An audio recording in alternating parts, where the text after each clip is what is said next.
Oh, we need to start the recording also. Okay, we'll do that. Okay, I'm pressing the button. How do I look here? All right, we are live. Hello, Hi. everyone. Hi, thanks for joining us. A weird time in hockey. No games going on right now, Brian. No. I like having I have my Oddly, whole setup going usually, where I have like the games are right here, and I'm good for refreshing. you. And the last few weeks, I've been like in a very tight couple matchup, being stressed the whole time. Yeah, well, this time around, you don't need to do that. This is going to be a very relaxed, but also you would have been relaxed anyway because you've like given like you feel sad about Last week's loss really hit me. Like I was winning by so much. You were saying things that I've never heard you say before. Well, I just have to come to grips with the fact that I'm not gonna win in Cacuffle this year. It's very yeah. Sorry to interrupt you. Go ahead. No, I'm not even gonna make the playoffs. Like I'm 6-10. I was expecting to win. Then I'd be 7-9, which is very different than 6-10. And I really was, and I had a final move that I was gonna make on the Sunday to prepare myself for this week. I was gonna add Tolvanen, but then like that Saturday wrecked me. He like had like the biggest, like he had like Couture. I'll never forget Couture, McDavid. I'll never forget another guy. He had like 3 guys that all had like 20 points each. He like came storming back. This is Tom, by the way. He was very good, but I was ahead by a lot. And then I ended up having to waste my Sunday move on a stream to try to clinch it because I was still ahead by quite a bit, but I wanted to play it safe. And then he beat me on an empty net goal by Jordan Stahl at the very end to complete the comeback as I was recording. And then now I'm 6-10. I'm gonna lose. So yeah, I wasn't like being like depressing, but you were asking me like, do I have moves prepped for the next week? And I was kind of just thinking like, it doesn't matter at this point. Like I'm gonna lose. You were like, I have other leagues that I'm contending in. Yeah, like I'm not gonna focus. I'm not gonna stress out about what my couple moves should be at this point. But I'm still gonna try to win, you know. But it's like I'm not gonna tank. Yeah. But I'm not gonna like try to game super hard for a league I've lost, you know? Yeah. Well, yeah. It's funny. It's funny because like we talk about the Cupful as like being a league, and like one of our big challenges is people join it and they're like, you know, they're used to just like winning. And then they might win a year in the Cupful or 2 years, but eventually you get to the level where it's like, oh, I'm not winning. And like, it's a new feeling because we're all so used to being so good at fantasy hockey. Like I remember Elon, like remember John Newhold? Didn't he say like going into last season? No, but okay. Yeah, of course. John's a very valued patron and good part of the team. But he I believe he went into last season like having never lost a matchup or something. Like it was something ridiculous, like in like any pool or just like a cupful. And like he was relegated from tier 1. And it's just like it's a new feeling. And we all get there at some point in the cupful, except Marcus. I feel like Marcus has never had that feeling, but I think he's the only one. That's funny. Well, yeah, I mean, yeah, it is weird. Losing is kind of weird, but you know, it's a good experience to have. You know, no one is perfect when you're playing against all the best players in the world, especially. And, you know, you have some bad luck. I just got some, you know, turning the knife when the news came out that Mark Stone is actually out indefinitely. And I was like, oh, well, that's not going to help. But well, if it makes you feel any better, though, I'm the one who has him. I have him too. In our other league. Oh, in our other league. Well, okay. In the league where I think you're focusing more on contending in like your consolation league. Well, let me tell you this. I'm mostly focused on putting out an amazing podcast. That's my number one focus. Always and forever. But yeah, this is going to be fun. I think we're going to make a good show here. And we have the chat to help us. We're going to be doing a draft. So it definitely will be useful for the people in the chat to give us your picks, because Brian and I don't have like our picks locked in here. So we'd love any assistance you'll give us as we go of who you would take. But we'll set it all up when we start the show. But I guess first we'll start with some news. I guess first we actually have to start recording. So Brian, we have some jobs to do. Okay, let's start recording. Then we'll start the podcast. Then we'll do the intro. We'll get to the draft. It's going to be a lot of fun. Thanks for joining, Shams. Shams, by the way, great job on the last short shifts. Oh, crushed it. Good microphone too. Oh yeah, sound quality. Which is sound quality half the battle. You know, my guest last week was really awesome. Sound quality could have used a little. I mean, yeah, but as I mentioned, like, you know, that's what happens with guests. Like we're happy to have them on and their input. And I think there is like, as a listener, I know when I'm listening to a show with a guest, like, or like if I'm listening, yes, Ilana, I'll mention again, I listen to the radio. Like sometimes the person has like a bad connection. It's just like that's the cost that, you count on the Yeah. host to have the good audio. And then it's like, oh, if the And like guest I has probably it, could it's like have a even bonus. It's a yeah. bonus. It's not like I could have expected. asked him to record his own track, but just feels so awkward to Yeah. be like, hey, can you record your own track in case there's internet issues? It feels like just it's a lot of to extra ask. work. Yeah. But it's also so good. But anyway, I liked it. I don't think it's such a big deal for guests. I will say it's nice to do a show with you again. It's like also to the comfort level. I had to ignore the chat pretty much the whole time. Oh yeah, sorry, because Brian's great. But also it's just like when I'm with a guest, I need to focus on the guest extra hard, But while you're chatting, I could like read the chat quickly. I was like so focused on just making sure that I was super present for that conversation. You've claimed in the past that you don't do anything else while we're recording. Well, I'm definitely better at multitasking than you, I think. I don't know if that's true. I think I might I might have like higher, I might be more aspirational.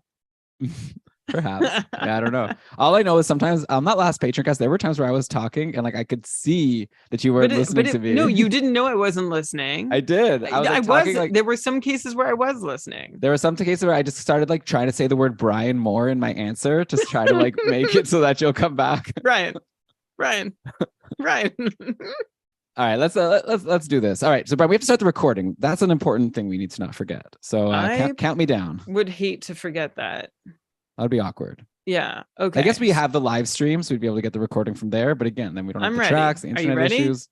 Yes. 3, 2, 1. Record. Recording. Let's also record the Zoom here. All right, everything's recorded.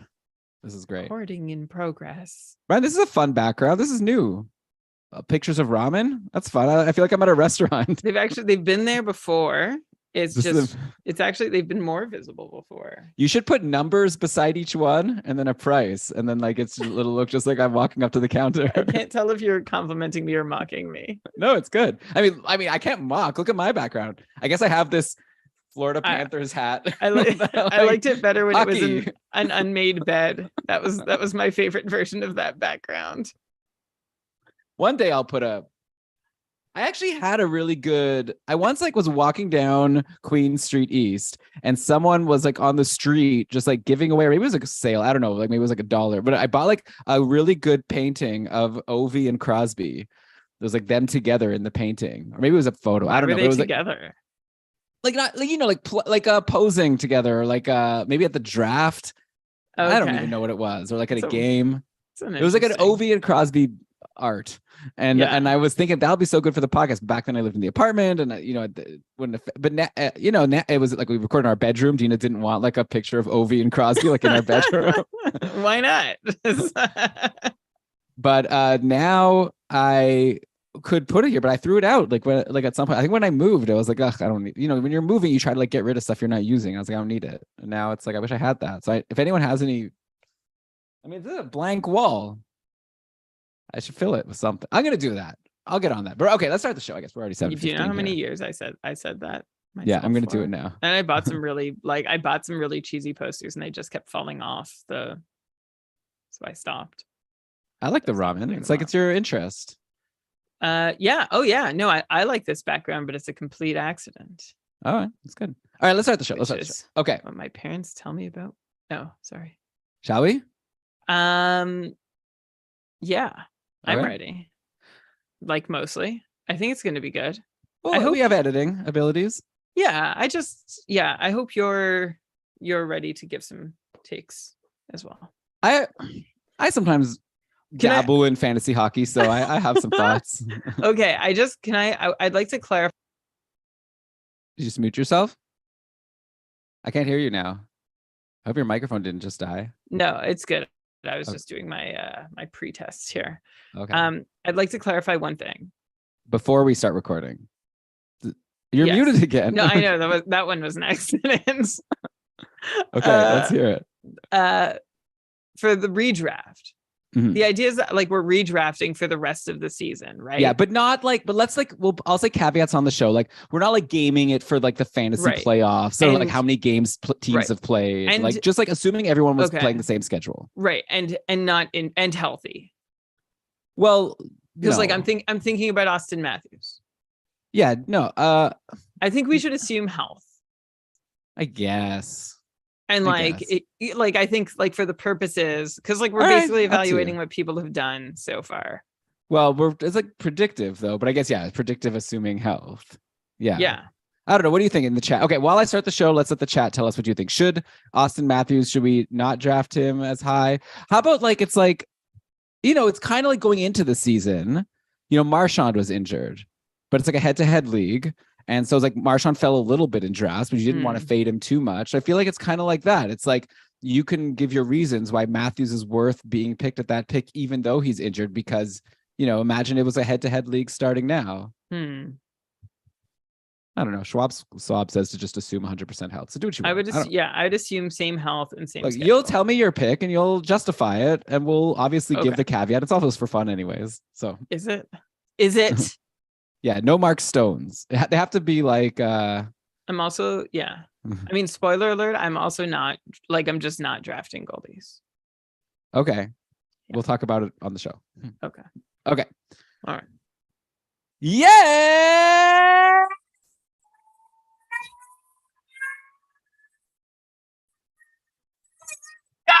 Welcome everybody to the episode of the Keeping Karlsson Fantasy Hockey Podcast, the longest running fantasy hockey podcast in the world, hosted by two guys who are totally going to spend the next couple hours telling you why you should be fading your UC Saroses and your Vasilevskis and Sorokin and Shesterkin because of how badly they played in the All-Star game. I am your host, Elon Dubrovsky, and with me for a very fun special edition of the podcast, a rare episode where there's no hockey games going on while we're recording, so we're going to have to do something a little cockamamie. It is my very good friend, the fantasy hockey robot, the Poobah prognostication, the IPP MVP himself, Brian Comm. Brian, how's it going? It's going great, Elon. I'm happy to be back after a week off. I really, Mike Amato was amazing from Goalie Post and Dauber Hockey and Sportsnet. So thanks, Mike, for being on. But I'm very happy to be back in the saddle here with you, Elon, on an All-Star break weekend. And I got to be honest, I'm feeling good about the All-Star break. And I see like we also have some people, some patrons in our chat who can watch our live recordings as one of the perks. But Norm in the chat was saying like, to be honest, I'm feeling good about like, I honestly welcome this break in fantasy hockey is exactly what Norm said word for word.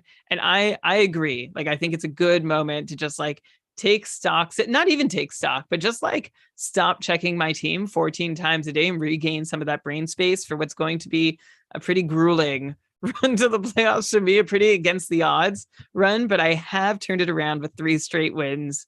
I have to win out. So I still have to win 1, 2, 3, 4, 5 more in a row if I want to even think about playoffs. I think I've got a chance at it. But anyway, it's been nice to have the brain break, but I'm happy to jump back in to this episode with you and get our fantasy brains going again.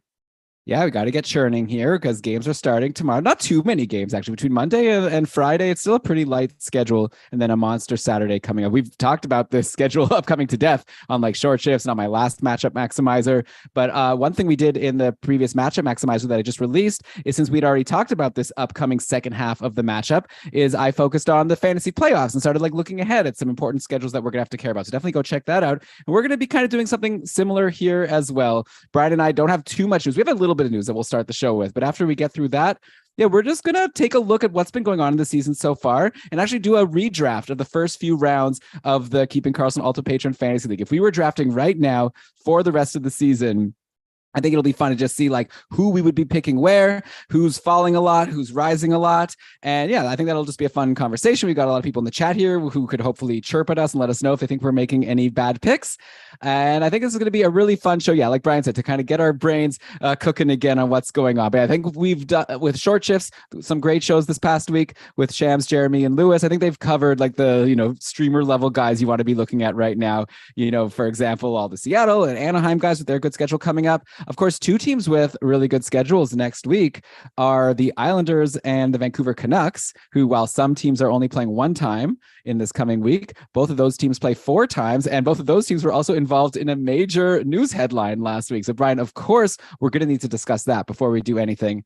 And another place where that was discussed was at dobberhockey.com, which is the site that proudly presents this podcast. Definitely check out Dobber Hockey. They had a lot of great analysis on the big Bo Horvat for Beauvillier Atu Rat. Okay, but I don't like, okay, Atu Rati is how it's spelled. Someone was saying how you're supposed to pronounce like Atu Ratu. I feel like it's going to be the kind of thing, what if now every single podcast I'm going to say Atu Ratu, and then people are going to be tweeting at us being like, who's this Atu Ratu? It's Atu Ratu. Why'd you say it right? Okay, well, it's a little confusing because, yeah, you pronounce his name Atu Ratu in Finland, but the last time, like in the official NHL pronunciation guide, it is like it's spelled out or pronounced out as Rati, which means that Atu has asked, like it mentioned to North American media, like how do you want your name pronounced? That's what he's chosen. So right, now if he wants it that way, who are we to not oblige him? So Atu Rati, I think, is the realistic pronunciation. We'll see how commentators call his name once he starts playing NHL games, or if that changes.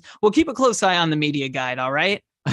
Yeah, I mean, we'll see even if he warrants discussion on this podcast, because obviously he still needs to, make the team full time and do something. So we're probably not going to be focusing too much on Atu Rati on this episode. But yeah, we should probably talk about the two big pieces going to each side. Let's start on the Islanders, where, yeah, they get Bo Horvat. There was a lot of speculation on short shifts about like what the lines are going to be and the power play. And luckily, we got it all here. Ethan Sears was tweeting out Islanders practice lines today. And of course, Shams was retweeting them. They're all up on GameDayTweets.com. So let's take a quick look here. The Islanders were running, as a lot of people were expecting, Matt Barzal on the wing, Horvat centering Barzal and Bailey. Then they kept that Nelson Lee Palmieri line together because they're the only line that's been scoring for the teams. That would be crazy to split them up. And then, yeah, that bumps like Peugeot, Parise, Holmstrom, whatever. That's the third line. So an even strength, a very interesting situation for Barzal. We haven't seen him not play center for a while. Apparently he's terrible at faceoffs. So that's a reason why it makes sense to move him to the wing. Potentially a great spot for Josh Bailey, but it's really hard for me to get excited about Josh Bailey at this point. I feel like maybe he'll give you a stray assist every now and then. Then I think maybe even more interesting is we saw even some power play practice lines, and it looks like they just went with the top 5 players. I know Jeremy was suggesting maybe Anders Lee plays net front and Horvat plays net front, so maybe they might want to just bump Lee and keep Palmieri, who had been doing okay there, but no, they're going with Dobson, who's healthy, by the way, which is nice. Dobson as the quarterback, then Nelson, Horvat, Barzal, and then Lee as the net front. So it's just our best 5 guys there on the power play. So I guess the big takeaway here is that maybe Kyle Palmieri isn't as exciting a streamer as he was looking like last week when he was on this great line and also on the top power play. He's being bumped by Horvat. And I guess a big discussion. Let me throw this to you, Brian. Some discussion from Prince in our Discord about Barzal in general. Is this good? Barzal's been on this terrible cold streak, save for an overtime goal recently. Do we think now going to the wing, playing with Horvat, it's got to be good, right? Like, I don't want to get too excited without seeing things actually play out a little bit. But I think if you have Barzal, this is kind of like, a lifeline here. Yeah, I feel like there's some like post-Hawk analysis going on with Barzal right now, saying, oh yeah, he's better on the wing. The center role's too big for him, even though he's had some pretty substantial success producing at center, including for at least the first quarter of this season, and then a little more beyond that, where we were like, whoa, Matt Barzal is crushing it. Like, he looks for real. What a great season he's having. And we see it all as being sustainable. So we expect him to keep being able to do it. And then he gets knocked off sorry.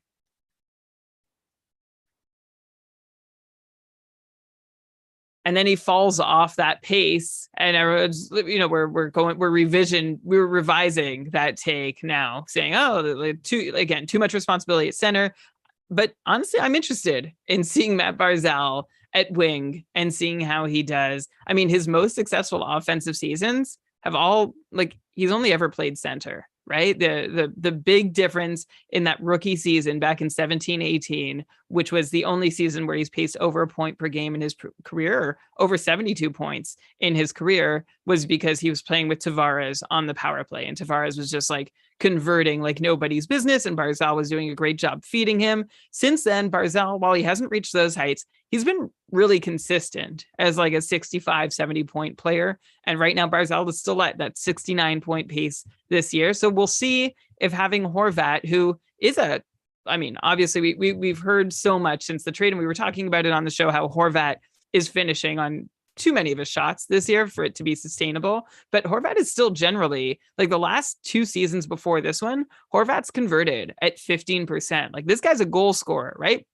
30 goals last season was a real breakout for him. He's already matched that total, 31 goals through 49 games this year, but that's because of a shooting percentage spike that we don't expect to last. But I wouldn't be surprised if Horvat is a 30 to 40 goal scorer for years to come. And why wouldn't Matt Barzal be able to benefit from playing wing with him? So it's an exciting moment, especially with how much Barzal's production has been sagging, to see what Barzal can do, and whether also like Horvat's arrival on the power play could help. Horvat has 24 power play goals over his last 120 games. Like obviously one of the leading power play goal getters on the Canucks. So that's a huge guy to be bringing along. And like I said, I'm not saying Bo Horvat is John Tavares, but I am saying that he might be the best goal scorer to appear on that Isles power play since John Tavares, which is good news for Matt Barzal. Yeah. By the way, Horvat's going to be there for a while. He decided 8-year contract extension today. So the Islanders going big on Bo Horvat, and why not with the season he's having? It'll be interesting to see how things play out. I will just remind people that when there is a player going to a new team and it's a new situation, like things could change quickly, right? Like if things don't click, they could change the lines, they could change the power play. So just like lock in, and like same with on Vancouver, right? Like people are getting kind of excited. Anthony Beauvillier is looking like he's going to be starting his tenure with the Canucks, according to this tweet by Ian McIntyre, on the top line with Kuzmenko and Elias Pettersson. So that's a very good spot to be. Actually, probably the best spot you can be, though I guess at the same time, Ilya Mikheyev spent some time this year with Kuzmenko and Pettersson. It's not like he was flying off the shelves in fantasy leagues. So we'll see how Beauvillier does. He's someone who at one point had a lot of promise, and we've at times on the podcast said, oh, he's looking good, he's in a good spot, just stream him in, but he's never been able to hold fantasy relevance. But I am interested to see if these lines will hold. If they do hold, by the way, the other lines look not great. Like in terms of like Brock Besser with Podkolzin and Sheldon Dries, I don't love that. Garland, Miller, and Dakota Joshua. So I don't know. I get like JT Miller is really good. I'm sure he'll be fine wherever he's playing. We'll see if he can bring, it's basically Besser and Miller are kind of going to have to carry lines. No disrespect to Connor Garland, I guess, who's also decent. But yeah, I'm curious to see, but also I can see things changing quickly. So that said, like Beauvillier, by the way, if he's available in your league right now, I definitely stream him in now. Like, why not? He plays 3 times in the next 4 days. Give him that trial on your team. You could always drop him after that. He's on the top line, right? I don't know if it's going to last, but while he's there, I would definitely not leave him in free agency.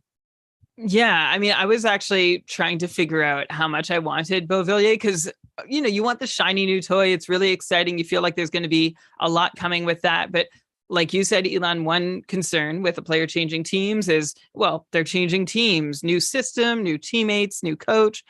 That's tough. All right. Makes a lot of things iffier than if they were just staying put, although staying put for Beauvillier wasn't great either. So this can't be worse, you would think. But one other reason why I'm at least a little tentative about this team change for Beauvillier is it comes at the exact same moment that Rick Tocchet has arrived in Vancouver, and his job is to, I think, like be really boring is my guess. Like implement structure, play defense, don't let any players get, too far ahead of themselves or be let loose too much on offense. That's my concern about Beauvillier going to Vancouver. It's not, I don't know, it's going to be a great showcase place, because what we want for Beauvillier, which is, okay, give him the puck, start taking shots, let's see what your upside is, doesn't really jibe with what Rick Tocchet's mandate is right now in Vancouver. But does that mean you're like concerned also about like Pettersson and about JT Miller? Yeah, a little, except those guys, like they already have the credit and the rep to be able to go out and do their thing and be offensive. Whereas Beauvillier, one, we don't know who he is. Two, I think he's probably going to be made to earn some kind of opportunity and not have things be handed to him. Unlike Pettersson and Miller, who have already earned their looks and opportunities. So that's just where I'm at with it. I'd say it's a different situation for Beauvillier versus Pedersen and Miller. It's an interesting question, though. I also, for Beauvillier, by the way, I did add him too. Like, I'm hoping that he does something like rejuvenated. This might be the first time that he's really, not like he had much room to play with on Long Island anyway, for any period of time over the last several years. Just looking down the depth chart, Besser's down on the third line. So that could be an easy swap if Beauvillier does something coach doesn't like really quickly. We have Garland on the second line too, where I imagine he's going to stay, but Garland had some success. Like, that's where he sort of made his name under Rick Tocchet in Arizona. And I'm just curious, like, I had a Beauvillier, but I'm curious to find out whether he turns out to be the better stream than I had Garland and Dakota Joshua available to me too. And both were sort of appealing for different reasons, but I'm hopeful that Beauvillier will have some of this new team magic playing on the top line. I'm happy to see him there. And like you said, Elon, I'm happy to give him the tryout and see where this goes. Yeah, I mean, I probably just would recommend that people don't like tear their hair out too much about like a decision like this. Like, this is like a 3-day stream and then you reassess, right? And I don't think at the end of the day, this is going to make or break your season. So you just go with, I'm going to go with the top liner, right? If I'm making the stream, and I'm definitely not saying I'm 100% confident, but I would say if I'm picking one of those Canucks, give me the one playing with Pedersen and Kuzmenko on the top line. And then, we'll be able to reassess really soon. I'm sure that we'll get some new updated insights on the short shifts episodes that are going to be coming up later this week with Shams, Lewis, and Jeremy. But okay, I guess let's look over some other lines. It was really fun today, actually, seeing the line combinations come in from different teams, because it's been so long since we've seen some updates, and some teams are trying some different things coming out of the break. So I'm just going to kind of run through them really quickly, Brian, and you could tell me if you have any interesting takes here. But like, Pittsburgh looks like they went back to Raquel playing with Crosby and Gensel for a while. Rust was on that top line, but now it's back to Raquel there. I assume Raquel's also on the top power play. We haven't seen any power play lines, so I like that. But Raquel's been doing fine also on the Malkin Zucker line, and that's where Rust is now. In Minnesota, Sam Steele still set, he's cold, but he's still centering Zuccarello and Kaprizov at practice today. We'll see if he can hold that for the rest of the year. I guess at the trade deadline, it would be nice for Minnesota to probably get like a legit, like established top line center. Bo Horvat would have probably fit in really well there, but I guess that's not happening. Then I guess another one that was interesting in New Jersey, we had lines tweeted of Hischier, Brad, and Palat. And then Hughes playing with Zetterlund and Sharon Govich. So, there's been times when Tomas Tatar has been in the top 6 in a good spot. So he's fallen up, but I could see this like switching again really quickly. But for now, like when Sharon Govich plays with Hughes, he generally does like pretty well. I don't know how long it's going to last, but he's interesting to me. And I guess also like Andre Palat's been kind of blah, but if he's playing with Hischier and Brad, that's also a pretty good guy to look at. What else here do we have here? Bertuzzi playing on the top line in Detroit with Raymond and Larkin, or Larkin wasn't at practice today, but basically like it was a stand-in. So that's kind of back to what we expected going into the season. So maybe this will be an opportunity for Tyler Bertuzzi to kind of get going again. So I think that's kind of interesting. And then Perron, Kopp, and Rasmussen on line too. So I don't know, none of them boring. But one point of interest that we definitely need to mention is I've been watching Prashant Iyer on Twitter, get increasingly excited over the last little bit about, well, maybe not increasingly excited, but drawing attention to what Jacob Vrana is doing in the AHL, who remember, he was waived, nobody claimed him. We all guessed why and what's going on, whatever, doesn't matter. The fact is he started real slow in the AHL. But lately, he has really picked it up. In Prashant's words, Vrana has caught fire in Grand Rapids, 6 goals and 8 points in his last 7 games, while getting almost 4 shots on goal per game, which are great numbers. And he posted a chart showing his game score with data from a Twitter account I actually didn't know, at AHL Tracker, which gathers some AHL stats, which is really nice and lovely. So I gave them a follow, because it's important to know sometimes what's going on in the AHL like this. But Vrana being hot makes me wonder how far he is from maybe getting his next look with the big team. And I at least, like, he's on my watch list in basically every league. But I guess the moral here is if you have an NA spot available to you, I would put him in it at this point. If you have an open one. And if you don't have an NA spot available to you, just be ready. Because I feel like this could be a moment, is all I'm saying. Like, he's hot in the AHL. There's like a clean break from the All-Star break, and a clean start where he can be brought in and just join the team when everybody else is returning, or a little later, I guess. I'm not saying any of this will happen, but I'm keeping a close eye on things.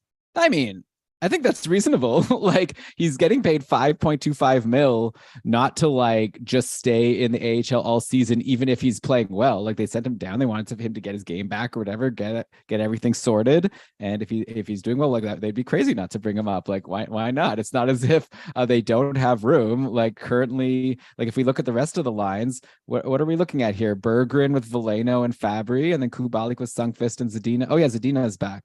Well, I guess someone will have to get waived. I don't know. Maybe actually it is going to be a little tricky, but Yeah, there might be an injury at some point. I saw something today with Adam Ern being waived. Oh, and yeah. Assuming he clears, then that opens a a spot. spot. So I think that's something to keep your eye on. Yeah, or I guess even if he clears or not, that opens a spot, right? Right. Once that processes. Yeah. Yeah.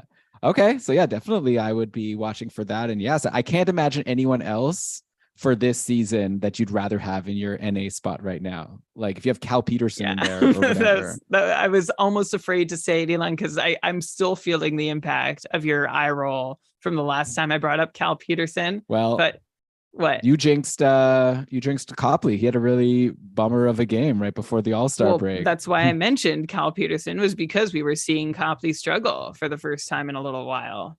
Yeah. He had Copley, he had one bad game, then he had a couple good games, and then another bad game. So it's been I'm just taking a look at his last, like it's been very up and down. He hasn't put together 2 consecutive good starts since late December now, or mid to late December. Even though he's won 10 of his last 14 decisions, Copley is an 890 in his last 14 outings. Yeah, no, it's a little bit concerning. So if you're banking great record, on him. Yeah, great record, some great performances, but some it's Martin Jones like, right? In Seattle. Yeah, that's true. And yeah, definitely I wouldn't be like betting my season on Phoenix Copley, right? Like he's a great, like if he's in free agency, I'm still into him, like, you know, but if you have the option to trade him for a more established number 1 goalie, then you probably want to do that. Like if you can get like, you know, Detroit's goalie, for example, Ville Husso, who, you know, at times has been all like struggling a lot. I'd still rather Husso than Copley if I'm comparing them, just because I'm at least confident he's going to get the majority of the starts moving forward. Anyhow, oh yeah, some other news out of Detroit, by the way. Hronek got hurt in practice today, so whatever, right? Like stash him in your IR. Hope he's okay. Yeah, he was just recently injured as well, so I don't know if you saw, Elon, whether this is something that's been re-aggravated or that we need to pay close to, like that could be a longer or nagging thing. But like you said, it's just, you just put him in your IR, and then Mo Seider now gets to hang on the top power play for sure and not go to second power play sometimes. So that's good. He's bounced back a little bit. I guess another interesting set of lines, which was already happening a bit before, Stamkos, Point, and Kucherov on the top line for Tampa Bay in their latest practice. So if that holds long term, obviously that stinks for Hagel, who was really enjoying playing with Kucherov and Point. But I think they change that around pretty often, and Hagel still gets top power play. So I'm not saying to drop Hagel, but at the same time, if you could trade him for someone who is in a better spot and that's having a similar season, you know, obviously, you know, tweeted us at Keep It Karlsson. I always like to say that with the options. I'm not saying Hagel is done, but maybe he's someone that you have to be a little bit nervous about if he's going to be bumped from that top line permanently. Yeah, as you said, we've seen this shifted and bounced a whole bunch. So who knows how long this lasts? But as you mentioned, Elon, if you have Hagel, then you got to be keeping an eye on those line combos, because extended time away from the top line situation for Hagel means that he's probably going to turn out to be a snoozer until his next turn up there. Yeah, not a snoozer, but maybe not like as productive. Depends how deep your league is, I guess.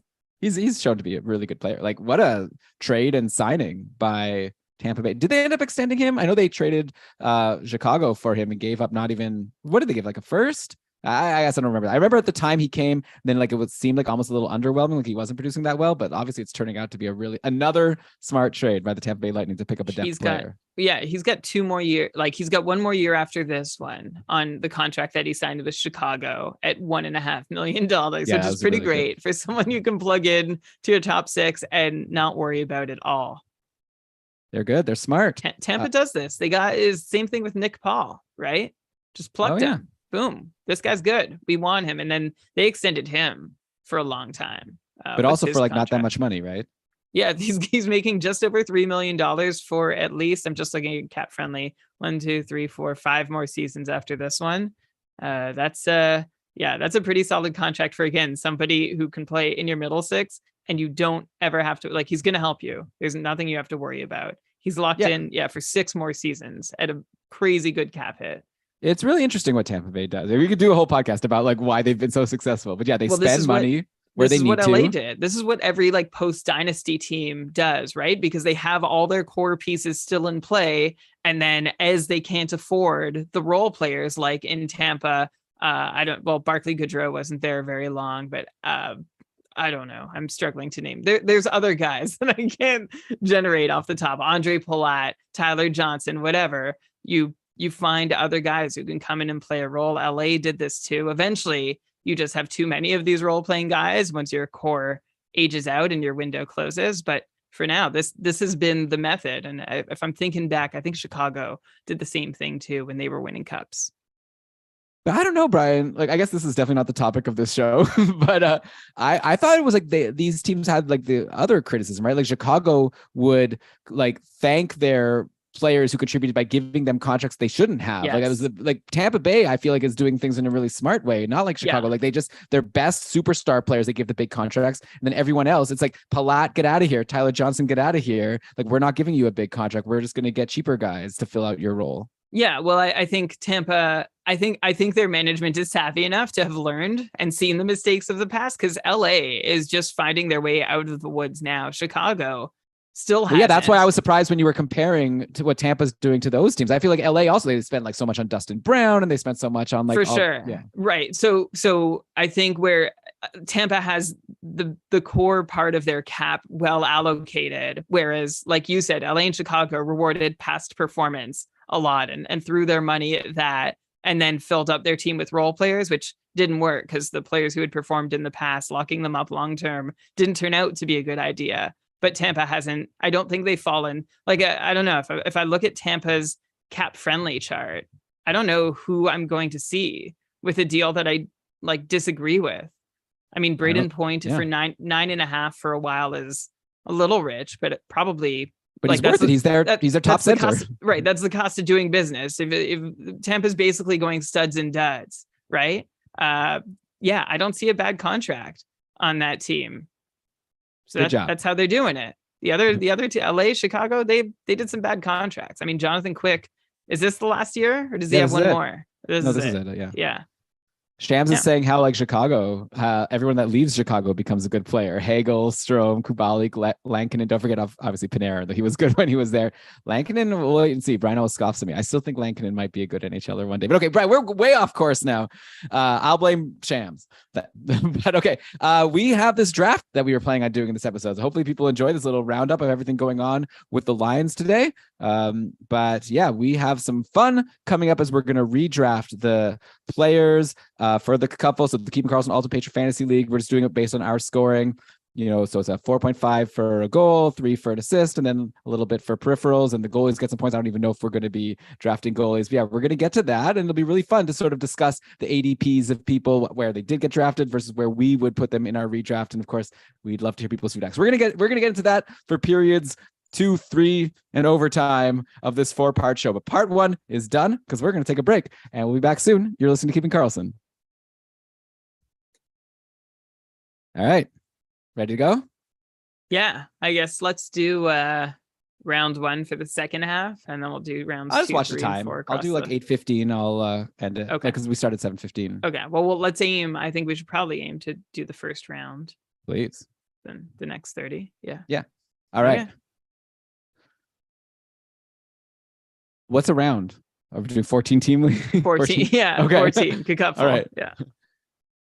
All right, we are back. Hopefully you enjoyed that commercial break, but we've got some content for you now for the rest of the show. Unfortunately, no new NHL news since we took our break. So yeah, Brian and I are going to be doing a little bit of navel gazing on what's been going on in the first half of the season and see who we would draft if we were drafting a league. We're not just going to say like, everything people did, like we're basing the draft based on that, right? It's us taking that information and then trying to project how we think the season is going to end up, who we would pick if we were drafting a new league right now until the end of the year. A few small caveats before we get into it. Number one, we're not going to take schedule into account in terms of like, oh, like some teams have already played a lot of games, or like Colorado, like I discussed on the Matchup Maximizer, has a really good playoff schedule. Like we're just going to assume that all the teams kind of have the same number of games and the same strength of schedule moving forward. We're focusing on just the players.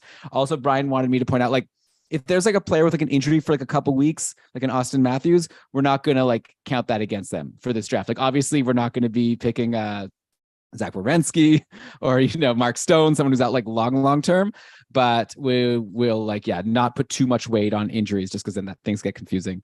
But yeah, that's the plan for our redraft. So Brian, we made a fancy spreadsheet, which we're going to share with the patrons. And then you use that spreadsheet to come up with your picks for round one. So I guess first overall, we don't have to put too much time into this. This is the most obvious pick of all time.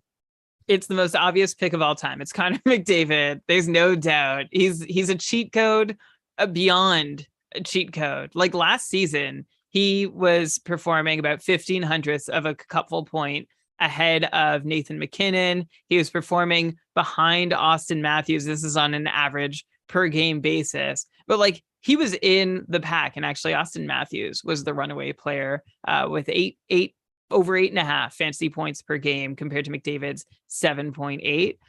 This season, there's nobody even close to McDavid. He is more than a full point per game on average ahead of the next highest cupful scorer.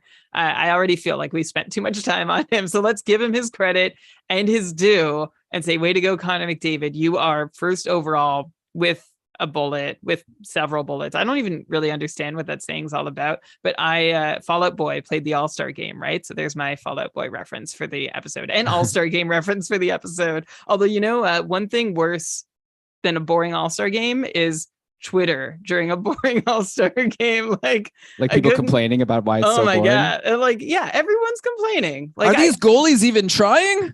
Yeah. And like, is your complaint going to be like the new novel complaint that makes, oh yeah, that was a good one. Like that was better than the other complaints. I saw some novel complaints, I guess, about how people really hate, was it Brady Tkachuk or Matthew Tkachuk? One of the Tkachuks like pulled down Jack Hughes, and then like, that could have really been serious. Oh yeah. Yeah. It's as I think, was it Mark Lazarus, someone mentioned, like, it's for the kids and the sponsors and the host city. Like, that's it. That's the All-Star game. It is what it is. But I support all the calls for dodgeball that were being thrown out there. Random player skill competitions that have nothing to do with hockey. I'm in. Anyway, I'm not going to wade into that. Fair enough. Okay. The All-Star game is in Toronto next year. Should I go? No, I'm just kidding. Okay, let's not talk about that. Okay. But I will say about Connor McDavid. Yeah. Speaking of the All-Star game, it was kind of cool how he decided not to play in the fastest skater because he wanted to do accuracy shooting, and then he went 4 for 4. He's incredible. So that's another reason to put him number one. What I want to know is, why isn't Connor McDavid in every single skills competition? Like, give him the opportunity to sweep. I want to see it happen. Could you imagine? Yeah, or maybe what they should do is like have each like skill competition where it's like not McDavid in any of them, and then each winner goes and has a one-on-one with McDavid afterwards. Because he's just that good. Like this, and like I feel like everyone would agree, like in some circumstances that might breed jealousy or unfairness, or why are you focusing? But he's really left little doubt, especially by his cupful performance this year, which puts him at first. And Elon, I don't know, if I could have McDavid and it means I had to trade away my second pick, I would consider it because of how well he's doing. But okay, let's move to number 2, since number 1 is not controversial at all. This is tough. I'm very interested to know where you're going to go here, because this is not obvious to me. I could think of like 3 or 4 names you could go with here. Yeah, it's not obvious. And I'm going to go with positional eligibility as a tiebreaker here, which is a hint that I'm not taking Nathan McKinnon, but I am going to take, harkening back to the days where you'd pick Spezza, Alfredsson, and Heatley as like the top 3 in a draft. I'm going to take Leon Draisaitl. No one would do that. Only you would do that. Everyone did it. Top 3 in the draft? Okay, maybe not. Maybe it was a top 2. Maybe it was a Spezza and Alfredsson top 2. It wasn't. Yeah.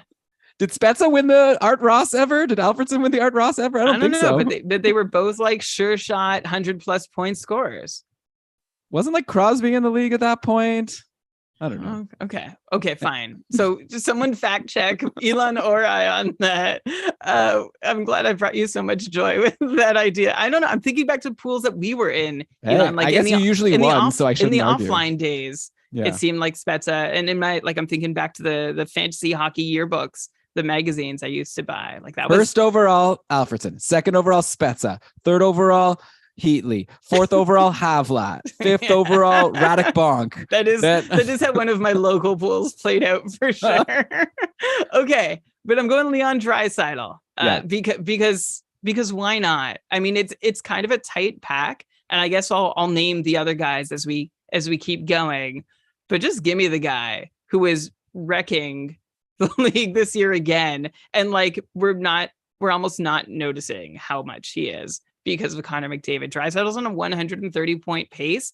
And here's the interesting part about what he's doing. Well, first off, he has 36 power play points in 48 games. He had 41 in 80 games last year. But 2 years ago, he had 32 in 56. So this isn't completely unprecedented for Draisaitl, but it is huge. And it's going to be a bit of a theme through a couple players in the first round here. And I looked into this. I mean, like, why? Because I looked at Draisaitl's power play numbers, and I don't see anything being completely out of the ordinary here. Like, his point production is up, but there's no odd variance compared to past years. And one thing I did find out is that based on, like, compared to last year, the Oilers are pacing to have 50 more power play opportunities over 82 games this season. So, like, to put that in real numbers, they have 175 power play opportunities already after 51 games. I couldn't find their after 51 games number from last year, but last year they had, I think it was around 250 total. And if you do the math, they're pacing for 290, or they had 240 total last year. In any case, Draisaitl is putting up similar power play production numbers to last year, except the Oilers are getting more power plays. And this is a guy who's going to point on, 70% of the power play goals that are scored while he's on the ice. So you add 40 power play goals, or 35, gives them to the second unit, and give Draisaitl a point on 70% of those. And maybe that explains what's going on here. The Oilers are also shooting 23% with the man advantage, which is a big spike from last year, but I don't think anything in Edmonton with McDavid on the ice and Draisaitl can be considered a spike. Like, this just is. Off the air, sorry. Too long? No, just are we? I thought that we decided we are doing a draft and not you telling them. Oh. But I'm happy to do it this way. Oh, okay. Whatever you want to do. Should I pick next, or or do you want to go back and forth? I mean, or do you want to just keep going? What do the listeners want? Poll the patrons. Okay, how about we go back and forth with who we would take next? Okay. Like, it doesn't have to be like my team versus your team. We can just take turns trying to get the order correct. Okay. So I'll go. All right. So next up, Brian, how about let me make a pick here. I know you have your list. I have my list, so we can kind of compare if we agree or not. Third overall, like if we're just looking at the total, like fantasy points per game, next on the list is David Pastrnak, who also has that position eligibility. But I probably would still just go with Nathan MacKinnon. I love the guys who take a ton of shots, and Pasta's taking more shots. Well, okay, one sec. Sorry. This is why already I blew it. Do you want me to do it, Elon? I'm a little more prepared, but I think you can do this. I could do it. I just don't have the data I wanted to say. Okay. So I'm just looking this up right now. 4.8 shots per game, 5. Yeah. All right, Brian, I'll go make the next pick here. We could kind of do a back and forth type thing. We're not drafting against each other. We're just kind of, collaborating on how we think this redraft would go, but it's fun to take turns. I'm curious to know if you'll agree here. If I had third overall pick at this point, I'd probably just go with Nathan MacKinnon. And yeah, actually, he's not the next highest in terms of fantasy points per game. There is a guy who's higher than him, who I guess we'll get to in a little bit. But MacKinnon is taking more shots than the person ahead of him. So in the end of the day, like, he already has 100 or 120 point pace, 54 points in 37 games. Also, Colorado's had like injuries. They've been dealing with that, I guess, like including his injury. But I feel like when the team comes back at full strength, I could see him even taking on another gear. Plus, just the fact that Colorado isn't like guaranteed a playoff spot at this point. They're like, I just feel like they might have like more reason, like play him more for him to really like go off to like propel this team to success. So yeah, I know he's a center, but also I've kind of come to realize that I don't really care so much about position eligibility as much as I used to in drafts. Like center, left wing, right wing, they're all pretty like similar to me. So give me McKinnon here. Is that who you would have gone with? Yeah, it is. And Norm is pointing out in the chat that McKinnon is taking more shots per game than the scrub at number 1, McDavid. So, that's a reason to at least say, yeah, well, his shots are good enough. And I'm with you, Elon. I'd also go McKinnon, who I think this season has been great and could be greater if not for, these guys at the top end of the table. We don't talk very much about because like everything is generally pretty hunky dory, even a subpar season, which technically McKinnon is having, is he's on pace for career high points, 120 point pace with 54 points over 37 games. Insane, right? And over 5 shots per game, just wild. But one of the reasons for McKinnon potentially having more upside than he's shown, and a reason to take him over Pasternak, who is ranked second behind McDavid in cupful average points per game, is McKinnon's only scored this season on 6.9% of his shots at 5-on-5. That's less than we would expect. And overall, 7% of his shots, and that includes power play. This would be the lowest shooting percentage he's had since 16-17, which was when he was still like, oh, is he ever going to break out? He's sort of flirting with 60 points. Is he going to get there?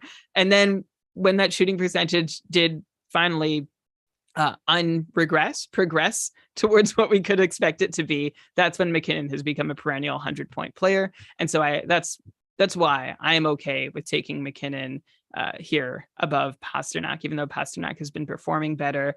And you know what? I'm even going to extend that to the next pick, Elon, with Mikko Rantanen. I would take Mikko Rantanen 4th overall if we were redrafting today, because his on-ice shooting percentage right now is below 8%, which is the first time in 3 years that it's been below 11%.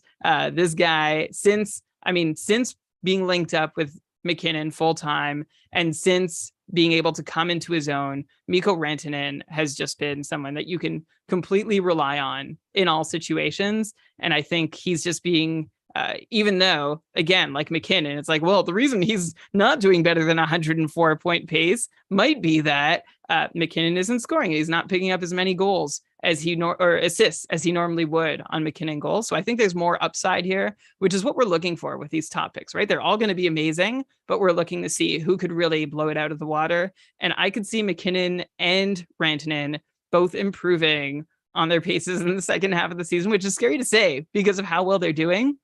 But there is some variance that seems to be slowing them down at least just a little. Yeah, I mean, this is definitely the first pick that veers pretty far from the, ADPs. Like we have the cupful ADPs available of where these players were getting drafted on average in our cupful divisions. And Rantanen was generally like a 9th or 10th pick in most leagues. And you're bringing him all the way up to 4, which, only a 5 slot difference isn't that much like later in the draft. But at this point, it's pretty huge. That means you're having him ahead of, some big stars. So obviously you have big plans for him. And I guess, there's a lot of reasons to expect, like, he's really broken out as like someone who, like, especially how well he played with McKinnon out was like super impressive. So I guess I'm not here to argue with you about it, but also you can. Well, it's okay because we got to move on to the next pick anyways. And I think I'm just going to probably just, especially with our caveat that we made that we're not accounting for injuries, I'd probably go Auston Matthews at 4. Like he's probably the guy. He was getting taken generally 2nd overall in drafts. So I think we've let him fall further enough now to fall to 4th, or I guess 5th now. But I know the Leafs, on one hand, I guess like the Leafs don't have as much to play for since they're almost guaranteed to play against Tampa. But I think Matthews is just like so good, like such a good bet to score a goal every single game. I know he's like been a little cold. Hopefully he comes back from his injury and is 100%. So maybe there's a bit of a risk here versus some other guys you can take. But yeah, 5th overall. I think you just got to go Matthews. And he does have more fantasy points per game so far than Rantanen, just by a touch, 7.3 to 7.26. So, and people have been like kind of a little disappointed with Matthews' production. So if he could get back even a little bit to what he was doing last year, then I think it's a pretty sweet pick at 5th overall. Yeah. And I think I admit to a bit of hot takery with not taking Matthews at 4. I just wanted to have something maybe a little more interesting to say than being like, yeah, Matthews is still top 4. And I think it's big to push him out of that top four where he's found his place. But my justification was that this year at even strength, he's seen an almost 60-second decrease per night at 5-on-5 ice time. And I think also his shot totals, like, I don't know if that, well, it actually doesn't impact his shot totals, which have dipped a little bit since last year, but his shots per 60 rate, so doesn't matter how much ice time he gets per every 60 minutes, they're back to where they were before last year when he like juiced him, like brought him up to another level. So just because Austin Matthews has kind of retreated to the level before this, and it's not to say he's playing at full capacity, and yeah, like put me in a position where I'm really drafting, I'd see Matthews and Ranton is honestly pretty comparable. But you could still definitely justify Matthews. Okay, Elon, at number 6, I can't leave him on the board any longer. David Pastrnak, a former top 4, sort of like one of those guys who was entrenched in that first tier of drafting and has fallen out of there since with 2 80-something point seasons over his last 2 years. Now on a 116 point pace, 72 points in 51 games, already 38 goals, which means he's 10 goals off his career high, which was in 1920 when he had 48 goals in 70 games. So he's got 19 games to score 10 more goals. I think he does it. And then even if he doesn't, he's going to do it over the next 31, I imagine. He's only 2 goals off his 40 goals that he scored in 72 games last year. So Pastrnak is doing brilliant. And a big part of this is on the power play. And interestingly, Elon, like Edmonton, Boston is also pacing to have another 30 or 40 power play opportunities over 82 games compared to last year, because Pastrnak, like Draisaitl, has very similar power play numbers underneath the hood, but his production is way up. So the way I explain that is just that Boston is getting more power plays and Pastrnak has more opportunities to score with the man advantage. So here I can't leave the second average points per game scorer on the board any longer. And I take David Pastrnak at 6th overall, putting him back in with sort of that top tier of players that he was once with, and that I think he's doing a good job. Like he's produced from the second line for a lot of the season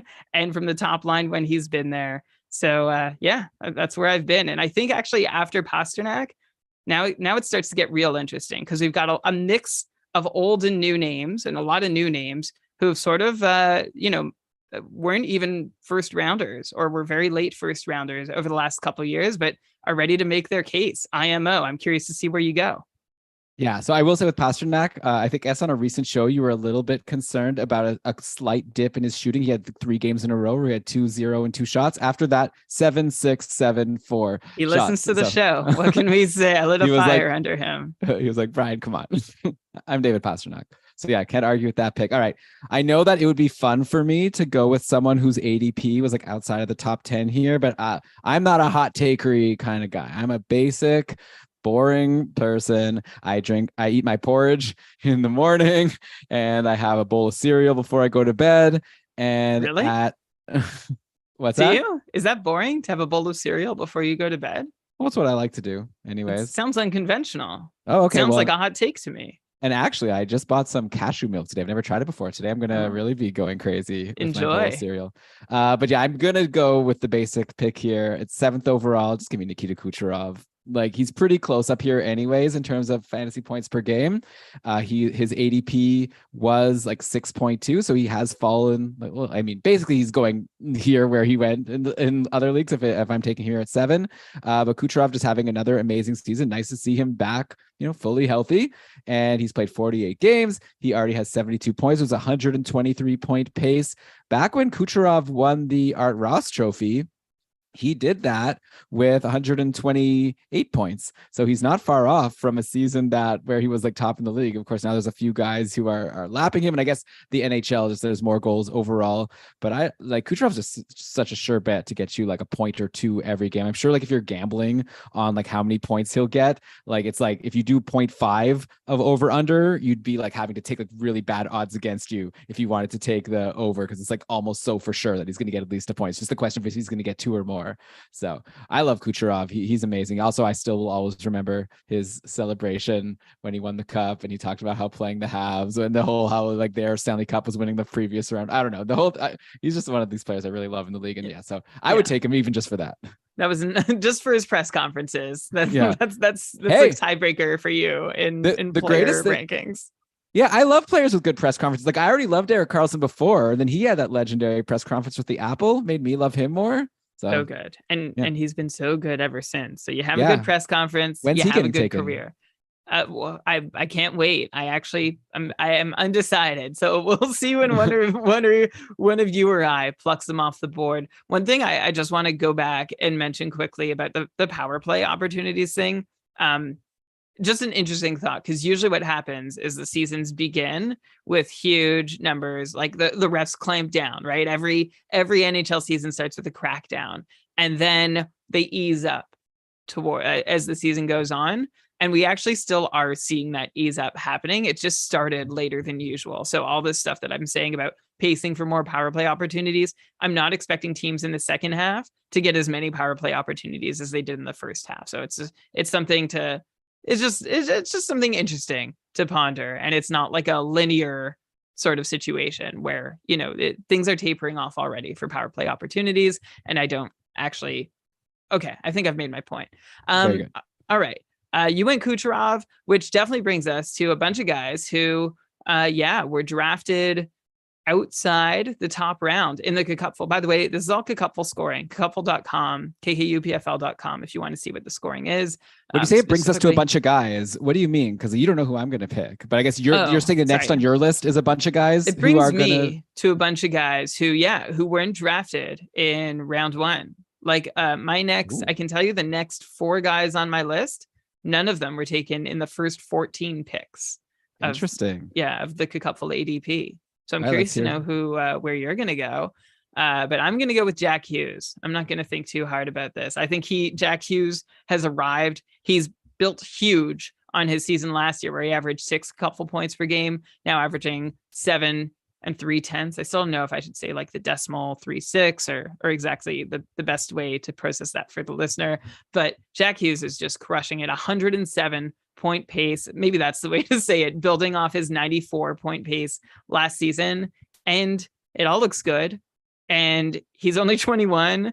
And I think he still could do better next season. So for those reasons, I think I'm ready to put Jack Hughes. Like, he was ADP was 41st overall in this year's draft. Steal. And I'm ready to take him at 7. You took Kucherov at 7. So I'm ready to take Jack Hughes at 8th in our redraft. Like, you say that you think he might even be better next season. I think he might be better this season. I think he already has. Like, you're giving his total season numbers, which are amazing, pacing for 107 points. If you just look at his recent stretch, he's already been exploding. Like, he has 15 points in his last 8 games. His shots on goal, he's on the season averaging 4.5 shots per game, but it's pretty rare for him to have less than 4 shots in a game lately. You're looking at 5. There was a 10-shot game, I remember, against the Rangers, and 9 before that. He's exploding. He's scoring goals almost every game, becoming almost a sure thing. When I play the Tim Hortons guess the goal thing, I usually like McDavid for sure if he's there, then Matthews, and then Draisaitl is usually pretty good, but I would take Jack Hughes probably over Draisaitl at this point. So yeah, I definitely don't disagree with this pick. He is really exploding right now. I can't believe I traded him in my keeper league last year. It was it's the worst move I've ever made. Worst fantasy trade I've ever made in my life. Did you not get Pasternak though? No, I traded. Oh, you traded Pasternak with Hughes. Oh. I traded Pasternak and Hughes for Kane and Zibanejad. Oh no, it was the worst ever trade ever. So bad now, and I remember when it time, went down. I know you were telling me that you thought I ripped the other guy off. Yeah, and I wasn't alone. We all sort of and it was Mason, right? Twitterless Mason, who mentioned I'm taking a gamble. I think this is what I need to do for my team, and holy cow, gambled and won. None of us saw it, the scales tilting on that quite so quickly. And of course, anyway, I don't mean to rub it in. I'm sorry. Okay, so we've got Jack Hughes at 8th overall. Elon, who do you have at 9th? You know what, Brian? I am actually going to also go to someone who has an ADP a lot lower, not as far down as Jack Hughes, but I'm going to someone who was being taken on average around 16th in drafts. and I'm going to 9th overall go with Matthew Tkachuk here, who, like Hughes, not only is having a great season overall, but seems to have found another gear recently. Like he started like really crazy, and we were talking about like I can't believe how well Matthew Tkachuk's doing, but actually he's, it's not only because he was the All-Star Game MVP, but he has 10 points in his last 6 games. Also, you look at his shots lately on Florida, we're looking at 5-7-5. There's a 9-shot game there, so he's like crushing it there. He's already up to, what is it, 66 points in 49 games for 110-point pace. It's really hard to imagine Matthew Tkachuk not being worth this pick at this point. Like, yeah, there are some other names that you could maybe go with, but I think Tkachuk has shown us, because he also had this great season last year, right? And now he's showing that he can do it and maybe be even better in Florida. So is that who you would have taken? Yeah, it is. And I like Matthew Tkachuk here because we've got a lot of really interesting names, some who went higher than Tkachuk this year and some who went lower and some who went a lot lower. But Tkachuk for me is kind of like the rock here, like not Dwayne Johnson, but someone you could like lean on and know that Tkachuk is going to show up for me, which was in question because of moving teams, right? We said, hey, I Huberdeau and Tkachuk, I was not interested in drafting this year because big change in teams. I didn't know what would happen. And on one count, I was very right to have one on my do not draft list. And on the other count, I was not right at all to not be interested in Matthew Tkachuk, although I stand by my thinking and will probably keep that thinking going forward. Just too much of a risk when a player changes teams like that. But Matthew Tkachuk has shown, I mean, yeah, like you said, Elon, he was productive, had that big breakout last season because his deployment skyrocketed as it did, if I remember right, on the back half of the season before that. And before Tkachuk was getting like all-star top-end deployment, he was still a really consistent 70-point player in kind of a second line role. So this guy has performed and delivered everywhere he's been in the lineup. And Matthew Tkachuk is just someone I can rely on with still a very nice floor. So that's why I'm with you, Elon, that he is who I would take here. He is like, I don't think any of us really had Tkachuk performing better this year than he had done last year. And I'm just trying to find a reason why that he's doing better that like might not hold up. And I don't. At 5-on-5, everything is as it should be. And on the power play, everything is still about as it should be. So Matthew Tkachuk just making the most of a new situation. So good for him, which brings us to pick number 9, 10? 10. Just say 10 which again. Which brings us to pick number 10. And I'm going to go with, we're leaving one guy. There's a guy at the top of the board where, you just pass him over because you're just not sure it's going to happen. I know Nazem Kadri was that guy in a lot of leagues this year. And I'm not taking the guy at the top of the board either. He's going to hang out there a little longer while I go down the list. And I'm looking at Jason Robertson and Alex Ovechkin basically having a very similar season this year in cupful points. And I'm going to take the 23-year-old turning 24 next year. Like, this is age 23 season. Jason Robertson, 106-point pace, 33 goals in 51 games, like as many as Jack Hughes. He's having a very similar season to Jack Hughes. While Jack Hughes is 21, and maybe there's even more room for him to climb than Jason Robertson. Like, I think Hughes' ceiling might be higher. But Jason Robertson has also found a new level to his game. Last season, averaged 3 shots per game. This season, he's added a full shot per game to his totals, which means that Jason Robertson, averaging 4 shots a game this year, is just 21 shots away after 51 games. After 51 games, let me say this again, which means that Jason Robertson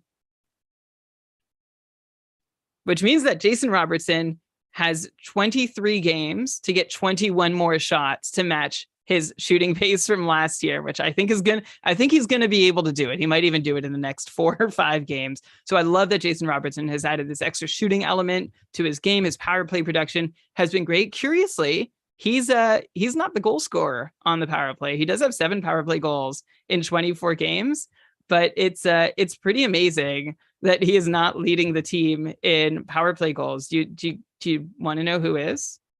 I don't know. Pavelski? Oh crap. I thought I had it. I thought I had it here. Sorry. Hang on.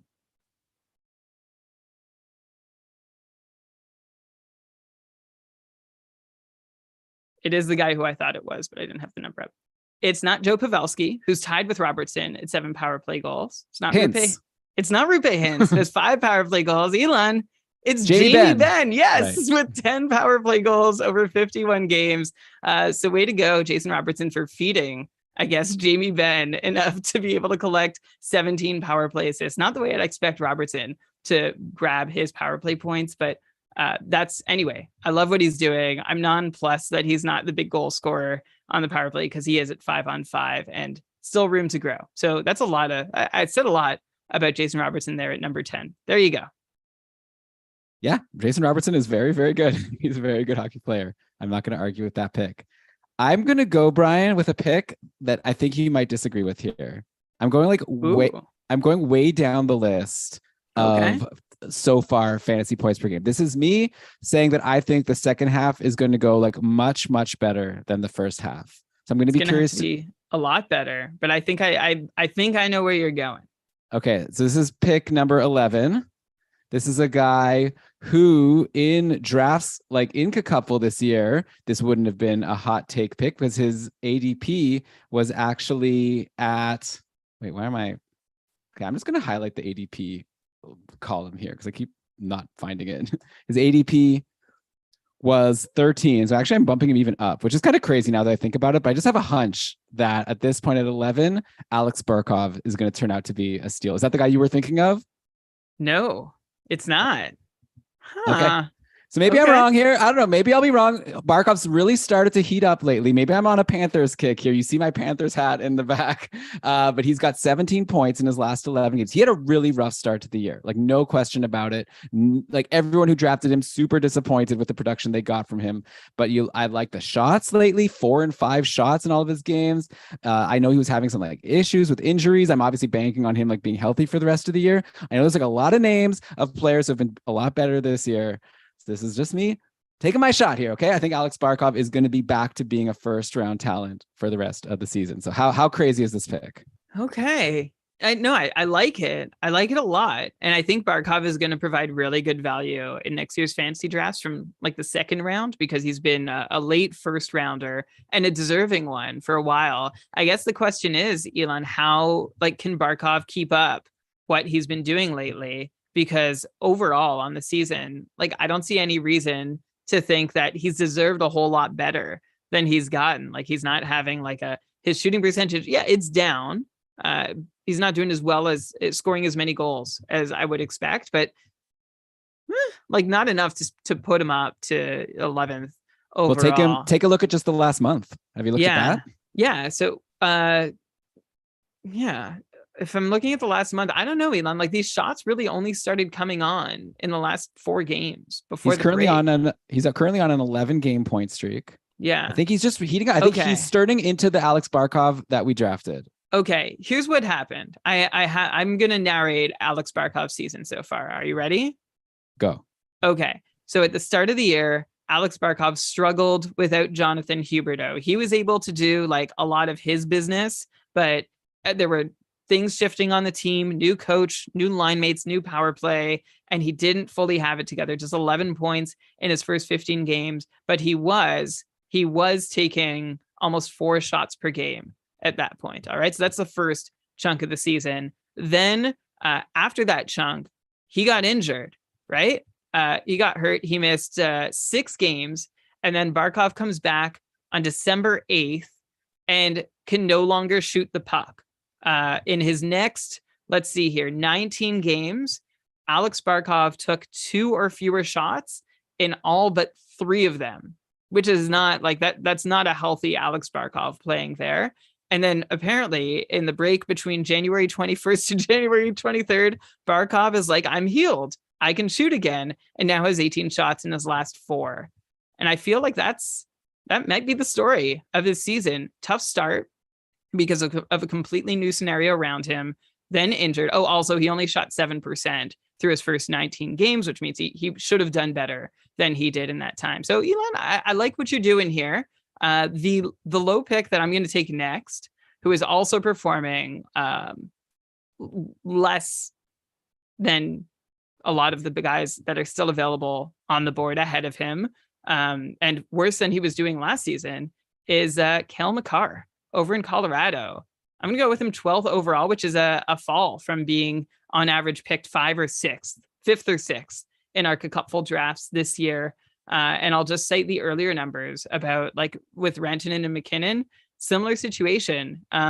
The offense is still there while he's on the ice. However, the team shooting percentage is not. And I think we talked about Cale Makar on the show a little while back saying, oh, look out, like he's turning it on. And I had this whole bit prepared, but I didn't get to share it for whatever reason. But he looks every bit as good as he was last year. But of course, the production has not been 100% there. And I think that's more due to team effects rather than Cale Makar's effect. And also Colorado's a team that a whole bunch change in the offseason. So right now, Makar is just on pace for a piddly 84 points versus 92 points last year.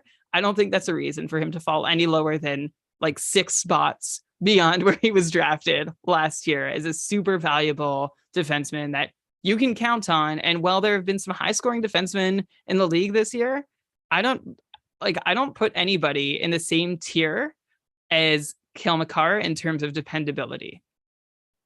Yeah, it's definitely like you can't argue with him. Like he's just someone. It's kind of like a Vasilevsky. Like maybe like he's not the top goalie every year, but you just have a hunch that if you want to bank on a defenseman here, and there's a good reason to take a defenseman in the first round just to like shore up that position, which is harder to get. Then yeah, Makar is really good. There are a couple defensemen who have been producing better than him so far, but I think I would also take Makar as the first defenseman. Whether I would take him here, it's tricky, but yeah, around here, I think it's a good pick. Yeah, this gets very interesting now, Brian, because yeah, like we're at 13th overall. Like part of me, I'm not going to do it, but I'm just going to throw out a name here. Part of me wants to just like go Zach Hyman just because he's playing with McDavid and he's been so amazing, but it's just like, it's too risky. Like, I think it's a very good chance Hyman could be the pick here. That turns out to be the smart pick. But like, if the lines change, I don't want to pick a guy in my first round of a fantasy draft that like I'm counting on him sticking on the top line or else, he's in trouble. So, but I do have a hunch that Hyman will end up being like worthy of a pick here just because of how insane of a season McDavid is having. And also like Hyman is very good. Like, not take anything away from him.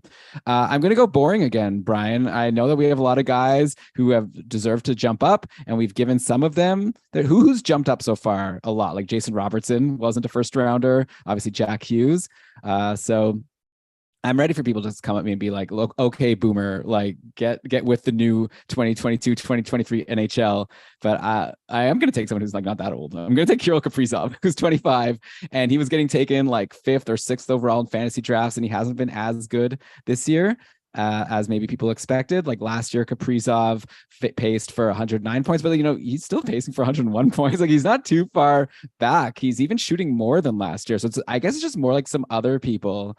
Like, let's be honest, like the player that Brian, you said that's like waiting at the top, it's Tage Thompson, right? He's like, his total points are insane. But if I'm just like predicting who I think is going to get the most points for the rest of the year, I want like Kaprizov, and that's like Tage Thompson is coming soon.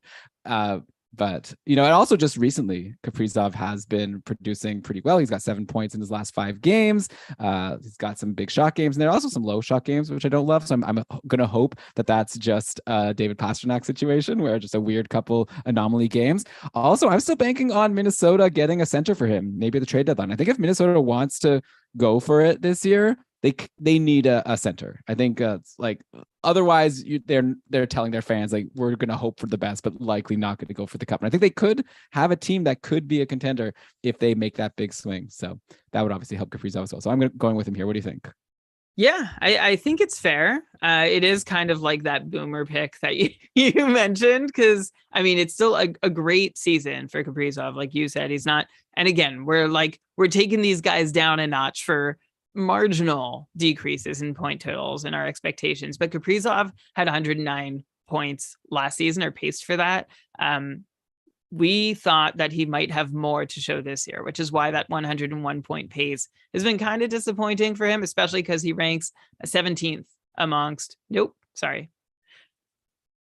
especially because he ranks 15th amongst cupful point getters per game, which, still puts him about in this territory that you're drafting him in.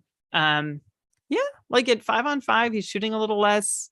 bit of a low on ice shooting percentage, which means that there's a chance that he should have gotten a few more points than he has. Just has not been like, he's been super dynamic if you've watched him, but we were hoping for Kaprizov to really push the envelope this year, and we haven't seen that happen yet. So I'm open to it still happening. And like you said, getting a center might help. It'll be really interesting to, like, maybe the Wild will get that center just as Matt Zuccarello can no longer keep up, and then they'll need a winger too. So they better act sooner rather than later. Yeah, they should now. Kaprizov. Yeah, now's the time. Okay, Elon. Well, this brings us to the final pick of the first round, and I can't do it. I can't let Tage Thompson, ranked 5th amongst cupful point getters per game this year, fall out of the first round. Like, I feel like this is great value. I'm really happy to get it. And, a lot of people would say, oh, but aren't there red flags? Because he hasn't done this before. And we talked about this last season at the Tage Thompson breakout. No, there are no red flags here. What Tage Thompson's doing looks real and spectacular. 200 shots already in 50 games, 4 shots per game. So like Jason Robertson, he's basically added another full shot per game to his numbers this season, while he's pacing for 112 points, 34 goals in 50 games, big 5-on-5 production. And I really think it's all earned and deserved. And also 25 power play points in 50 games, which could be a touch high. It's definitely not as high, though, as some of the guys we were already talking about who have 30 or closing in on 40 power play points. But what Tage Thompson has managed to do on the power play also does not have, like, there's no giant variance flag saying this can't keep up.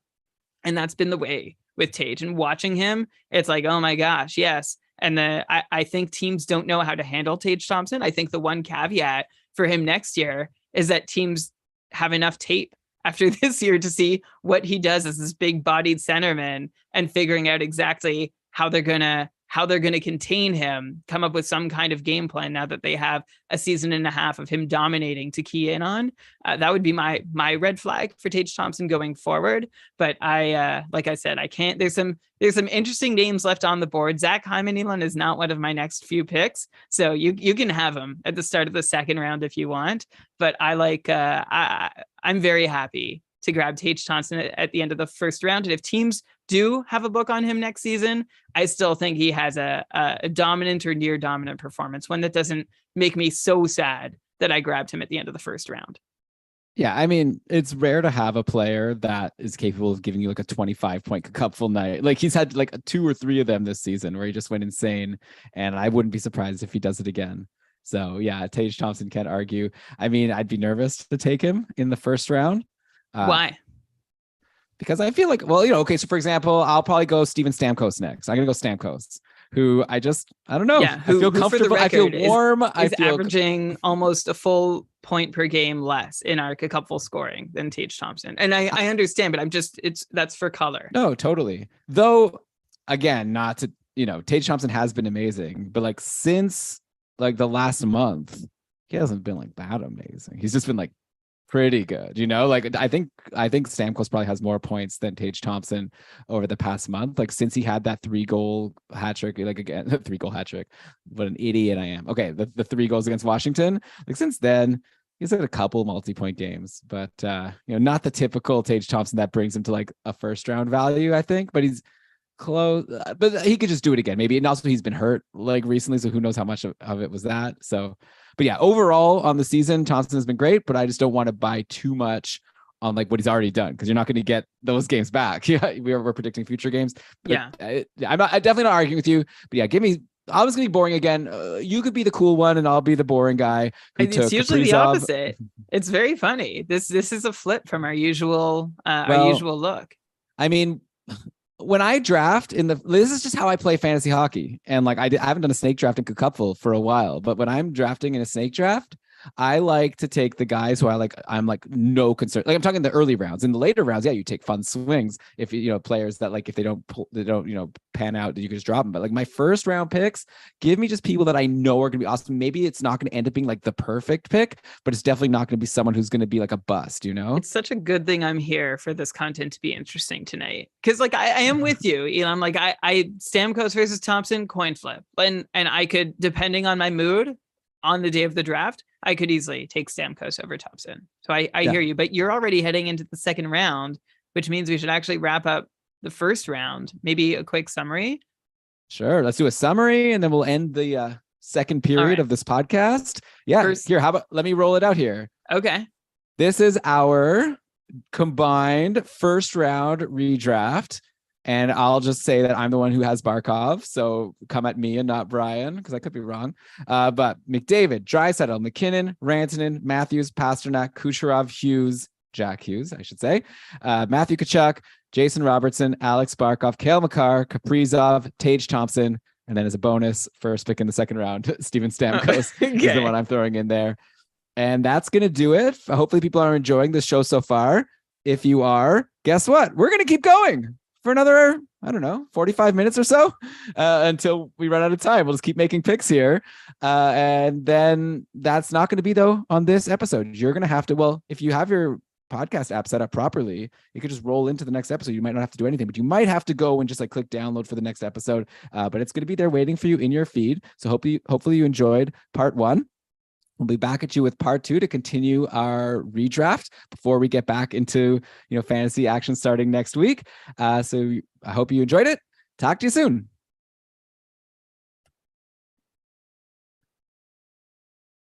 So Elon. Yes. I like what you said about like, we'll just see what time it is. Like if we get 3 rounds, we get 3 rounds. That's cool. Yeah. Like, okay, great. Okay. Are you happy with the pacing and format so far? Yeah, I mean, maybe we could try to speed it up. I don't know. Yeah. I think everything's going well. I just wish we had. I wish time wasn't a concern. Yeah, it would be fun to do the whole thing with all the time in the world. Fortunately, that's not. Yeah, like I'm having fun. I'm not bored. Like I could do this for another 3 hours probably. Yeah. But life. Okay, let's do this. Commitments. Oh, how should I start now? I had this new thing I was going to do where I say the scores in the games currently, but there are no games. Why don't you recap the All-Star game? Oh, God. Say the score in the All-Star game. Okay, fine. Or name, are there hockey games being played like somewhere else in the world tonight? I don't have time for that. I'll just do the All-Star game. That's fine. Swedish Liga. All right, here we go. I just Googled hockey scores for the first time. I'm just going to do the All-Star game. Okay. The Central beat the Pacific, and then the Atlantic beat the Metro. And then in the finals, the Atlantic beat the Central 7-5 with Matthew Tkachuk being the All-Star Game MVP. And we are back for part 2 of the Keeping Karlsson Fantasy Hockey Podcast, where Brian and I are redrafting for the couple for the second half of the NHL season. Or I guess we're a little past it. I always like to think of the All-Star break as like the, half point, but it's not. Like we're more than halfway. We're actually only a month and a half away from the fantasy hockey playoffs, which is pretty crazy. Not even a month and a week. I listened to my Matchup Maximizer podcast where I broke down the weeks for that. But yeah, I'm your host, Elon Dubrovsky, and Brian and I are just going to keep on rolling here. Brian, how are you feeling about our first round redraft so far? Have my picks like really made you embarrassed about this list, or do you think we have a good list so far? I just, the Barkov pick was really, I'm interested in getting feedback from the listeners on what I'm interested in getting feedback from the universe. In terms of like, just we'll see, right? From destiny, from fate. You can't wait to see it. Yeah. I can't. It's going to play out and we'll find out. I like that you're looking at, I really do like that you're looking at guys who are starting to figure it out, which Barkov might very well be. And I like that you're liking steady guys like Stamkos ahead of guys who just haven't been doing it long enough for you to make sure you're bought in, like Tage Thompson. Also, by the way, maybe coming in from the break, we should have mentioned the Minnesota Whitecaps of the PHF beat the Montreal Force 4-1. What league is this? The PHF. What is that? The Women's Hockey League. Oh, okay. Premier Hockey Federation. The Pride beat the Whale 5-2, and the Toronto Six beat the Buffalo Buttes 7-2. Blowout. Who's in net? I don't know. It sounds like. I don't have the full box score up. I don't know if I can find it on the fly quick enough either. All right. Well, thanks for that recap, Brian. But let's probably get into our second round here. We've already started with Stamkos leading off the second round. Who are you taking at 16th overall if we're redrafting right now for the second half of the season? Well, first off, the Buttes goalie, the starting goalie was Lovisa Bernson, who just Get her stopped out of there. Well, she was pulled for after 45 minutes. And Samantha Ridgewell came in on mop-up duty, stopped both shots she faced in 14 and a half Imagine minutes. how the game would have gone if Ridgewell played the whole game. Yeah, and only faced 2 shots. That would have been incredible. Well, Over 2 shots every score effects obviously coming into play. I don't think Toronto was really pressing at that point. Okay, but we're looking at pick number 16. You've picked Stamkos, and I guess for this pick, I've got to go and see who's still on the board, who went in the first round, like in September. So Ovechkin went on average 9th overall. Marner went on average 10th overall. Then Roman Josi, Brady Tkachuk, Jonathan Huberdeau went like late first, very early second. Please don't pick Huberdeau. I'm not going Huberdeau. Like, we're not even at Stamkos yet, by the way. You give Stamkos a really nice bump, but a deserved one as well. So these are just the guys who haven't delivered. Kyle Connor's in there too, which I'm a little surprised that he hasn't been there. Okay. You know what I'm going to do here, Elon? I am going to pick Elias Pettersson. Like, this is the point in the draft where it is kind of okay, we've been asked not to say mushy middle by one of our patrons. Why? So I think they don't like the term. They think I don't know if they think it's lazy or just sounds gross. Yeah. So I said suggest another one, and they suggested miasma of mediocrity. So okay. I don't think this is a mediocre group at all, but we are sort of in a place where I think we're drafting a bunch of guys who have fairly similar projection likelihoods and outcomes. So I'm going to go with Elias Pettersson. And the reason why I'm going with Elias Pettersson is because even though this year has been such a gong show in Vancouver, he hasn't missed a thing and is actually still amongst some of the top Cupful average point getters, just behind Alex Ovechkin, who's still on the board, and just ahead of Steven Stamkos, who's off the board. Pettersson ranks 14th overall, and there's a goalie ahead of him. So amongst skaters, he ranks just 13th. And that's great for Elias Pettersson, given all the trouble that Vancouver's been having through the season so far. And I kind of like the idea that maybe, I think he's a first round talent when things are going right. He's on a 101 point pace this year. He's blowing the doors off anything he's done before. Last year was a 70 point pace. His career high was his sophomore season in 2019-20, where he had an 80 point pace over 68 games. But this year, Pettersson has found a new gear. So I guess there's like a new coach effect that makes me, normally according to my rules, I might bump him down a bit. But because this is just for fun, I'm going to go ahead and say that I'm interested to see what Elias Who told you that? Who told you this was just for fun? This is for the podcast. Well, so I want to know if the gains that he saw under Bruce Boudreau, which, I think Boudreau was letting the Canucks play more than some coaches would, and especially Rick Tocchet. So I'm interested to see what happens next. But under Boudreau, and this season, Pettersson had upped his shot rates, up to his expected goals rates. This is all at 5-on-5. Like, things have been going really well for him. His on-ice shooting percentage and IPP are both a little high, so I don't think he can quite keep up what he's doing. But in a stable, good situation with Kuzmenko on one side and I don't know who on the other, with not all the garbage going on around him that was happening this year. Yeah, I don't know. The longer I talk about this, the more I feel like it's a bit of a hot take. Pettersson went 54th overall in Cupful leagues this year, but that's because also I wanted to throw at you, like, are any nerves about Horvat being gone? Maybe now other teams will be able to focus on the Pettersson line more so. Well, there's still JT Miller. Yeah, true. Yeah. Okay. Makes me a little nervous. I agree. Like, it changes the dynamics a bit. Maybe the power play isn't quite as effective without Horvat. I just don't see anyone really jumping off the page. Like, I'll throw out a couple other names, and I hope I'm not stepping too much on your toes, but like Mitch Marner, who I already mentioned, Timo Meier, maybe. Like, there are some safer picks that I already regret not going with, actually. But I've gone this You still far. can. Okay. All right. Well, switch me to Timo Meyer then. Okay. I'm just gonna I don't know where he's gonna end up playing next year or for the rest of this year, but he's shown that he can also compete in just about any scenario. And while he might have been, well, I don't know that he was overdrafted this year at 20th overall, I'm still gonna put him up because he's performed up to that 20th overall ADP this season. So okay, forget Elias Pettersson at 16. I'm going Timo Meyer. And Meyer might get traded. And I don't know. I don't want to like bank on a player who's gonna potentially get traded and be in a new situation. So I don't know about. I think I'd rather have. I don't know who I'd rather have, but I'm not gonna go with either of them. Actually, you know what? I think it's time for the next.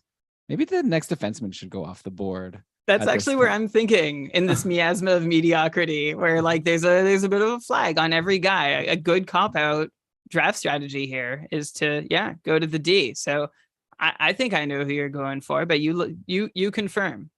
I don't think you know who I'm going for because I think you think I'm going for Tage Thompson's teammate, but I am not. Swerve. I'm going to go to Roman Josi, who's really heating up lately. I love the shots that he takes. He takes more shots than Dahlin, which I like. His blocks are pretty good. This is a couple, right, where you get some points for, and like obviously like Dahlin's had some huge point games, but overall I'm just going to take the guy with the peripherals who are better, and also like it just seems like Yosi's picking things up offensively as well. So Josi is someone who is getting drafted in general like 14th or 15th overall in a couple drafts, and now I'm taking him here at 17. So he's been punished enough for not totally doing what he did last season, but it looks like he's starting to get back to approaching what he did last year. So I'll go Josi here at 17, and then you could go and think about Pettersson or someone else again. I don't know. Like, I'm really lost here. I think I'm going to join you. And I did think you were going to go for Dahlin, which means I'm going to go for Dahlin here with my pick. I think we've seen Dahlin have an amazing season, thanks to Tage Thompson and Jeff Skinner. By the way, like this guy left for dead, right? On more than one occasion in his career. And he finds a coach that really believes in him and gives him the opportunities that, I mean, we felt all along that he could thrive with. And sure enough, things are going. And that, of course, is helping everybody, including Rasmus Dahlin, 92-point pace so far. So he's outpacing Cale Makar, 24 power play points through 49 games. He has also added a shot per game to his totals. He's probably scored a couple more goals than he should have. He's shooting 9% versus his usual, say, 6% at 5-on-5. But aside from that, I don't see a whole lot of reasons to disbelieve that Rasmus Dahlin can deliver another season of point per game production from the blue line, which is super, super valuable. So give me Rasmus Dahlin following on the heels of Roman Josi. Okay. I am going to do another boomer pick now. People are just going to really hate me on this podcast. No fun. Just call me no fun, Elon. But I'm just going to go Ovi at this point. I think I've waited long enough. Like, I think taking Ovi at 19th overall is pretty good. Like, the guy does have 32 goals this season, which what does that pace him at? That's got to be like above 50, right? 32 divided by 52 times 82. Oh, that would be around a 50 goal season. So I think if you could get a 50 goal scorer and a pretty reliable one at that, at 19th overall, again, this is like one of those picks where I'm thinking like, I don't know if it's going to end up being the right pick, but I feel like, you could take a Pettersson like you were saying, but I feel like there's reasons to be nervous. With Ovi, I'm not that nervous. Like, I think he's just going to continue to do what he's been doing so far. And like, maybe the upside isn't as high as some other guys, but I think the floor is like super high, lots of shots, lots of goals. It's Alex freaking Ovechkin. Okay. So I'm taking it 19th. Okay. Yeah. You go ahead and take Ovechkin at 19th, who's going to be another year older. What do you mean another year older? He's going to be another day older. We're all starting tomorrow. Year older. Yeah. I mean, there's no reversal of time. Have you ever heard the song Older by They Might Be Giants? I'm not that I recall, but probably. I don't know. Older than you've ever been, and now you're even older, and now you're. That actually reminds me of a Mitch Hedberg joke where someone is like, "Here's a picture of me where I was younger. Every picture of you is a picture of you when you were younger." For your, I mean, you have some good impressions, and that was decent. It's just the inimitable Mitch Hedberg. Okay, yeah. Ovechkin, do you disagree with Ovi here? No, I think he's been good. I think he's been solid. He's just going to be older. That's all. And I don't know. Like older than what? Like older than the first half of the season? Like he's averaging like like I said, he's pacing for 50 goals like It's funny as of 'cause, yesterday. the way you're imagining this is like just a second half redraft. I'm thinking like a little more long term even. I thought I thought that was I thought that's what it is. But I keep sort of envisioning this as like kind of trying to predict what the ADPs are going to look like in September based on that's what happens in the second. Yeah. Well, I think we're mostly on the same page though, and I don't know that it changes a whole lot. But I'm good with Ovechkin there, Elon. I have nothing to really say that you're wrong. I'm gonna go ahead and grab Mitch Marner with my next pick. So this is 20th overall. Mitch falls 10 places compared to his ADP at the start of the season. He had a slow start, like by Mitch Marner terms, just 5 points in 7 games. And I think with Austin Matthews's struggles to produce or score as many goals as he usually does, Mitch Marner has kind of been there. But Mitch Marner is also pacing for 100 points since the 8th game of the season with 55 points in his last 45 games. He's taken 2.5 shots per night, which, I think that's one of the reasons that Marner falls this far because it is right? Like you want a guy who you can really count on. And that's actually some of the lowest shot production we've seen from him ever. Marner is shooting less than, any other point in his career. But if I take a slice of just like the last handful of games, like you mentioned, Barkov is starting to shoot more. Mitch Marner has 4 or more shots in 3 of his last 6 outings. He also has a 0 shot on goal game in there. So I'm hoping that he is closer to getting back to that, near 3 shot per game status that he's been over the majority of his most valuable season. So give me Mitch Marner over, Elias Pettersson, who I almost took, but I still have not taken. Yeah, Marner's like behind a lot of guys in terms of like fantasy points per game. So this is like my Barkov pick, I guess. I don't know. I just like, in a league like a couple, I want someone with that floor of the shots if I can get it. Like, but obviously Marner's going to be a very sure thing to give you at least a point almost every game. It just might be an assist without that as many shots as you'd hope for. But like I said, maybe there's been some more shots lately. Okay, Brian, I can't do it anymore. This is a guy who I would have maybe taken in the first round. I already brought him up before. I'm just doing it now. Zach Hyman. He's just like, he's so good. It is. We've seen first round production from him, but that's been without Evander Kane. But Evander Kane came back, and Zach Hyman has 16 points in his last 7 games. Okay. All right. Like I can get with it. I'm just, again, like I think my window of thinking is going a little bit beyond yours, but and that might be the reason why we're a little. Well, shouldn't we be in the same window? I thought we discussed that we're doing a redraft for the rest of the season. Yeah. Okay. Even still, like I kind of okay. Yeah. I mean, whatever. Like, I could be wrong. Like, this is a bit of a swing, right? Because the lines. I think it's change. risky, is all I'm saying.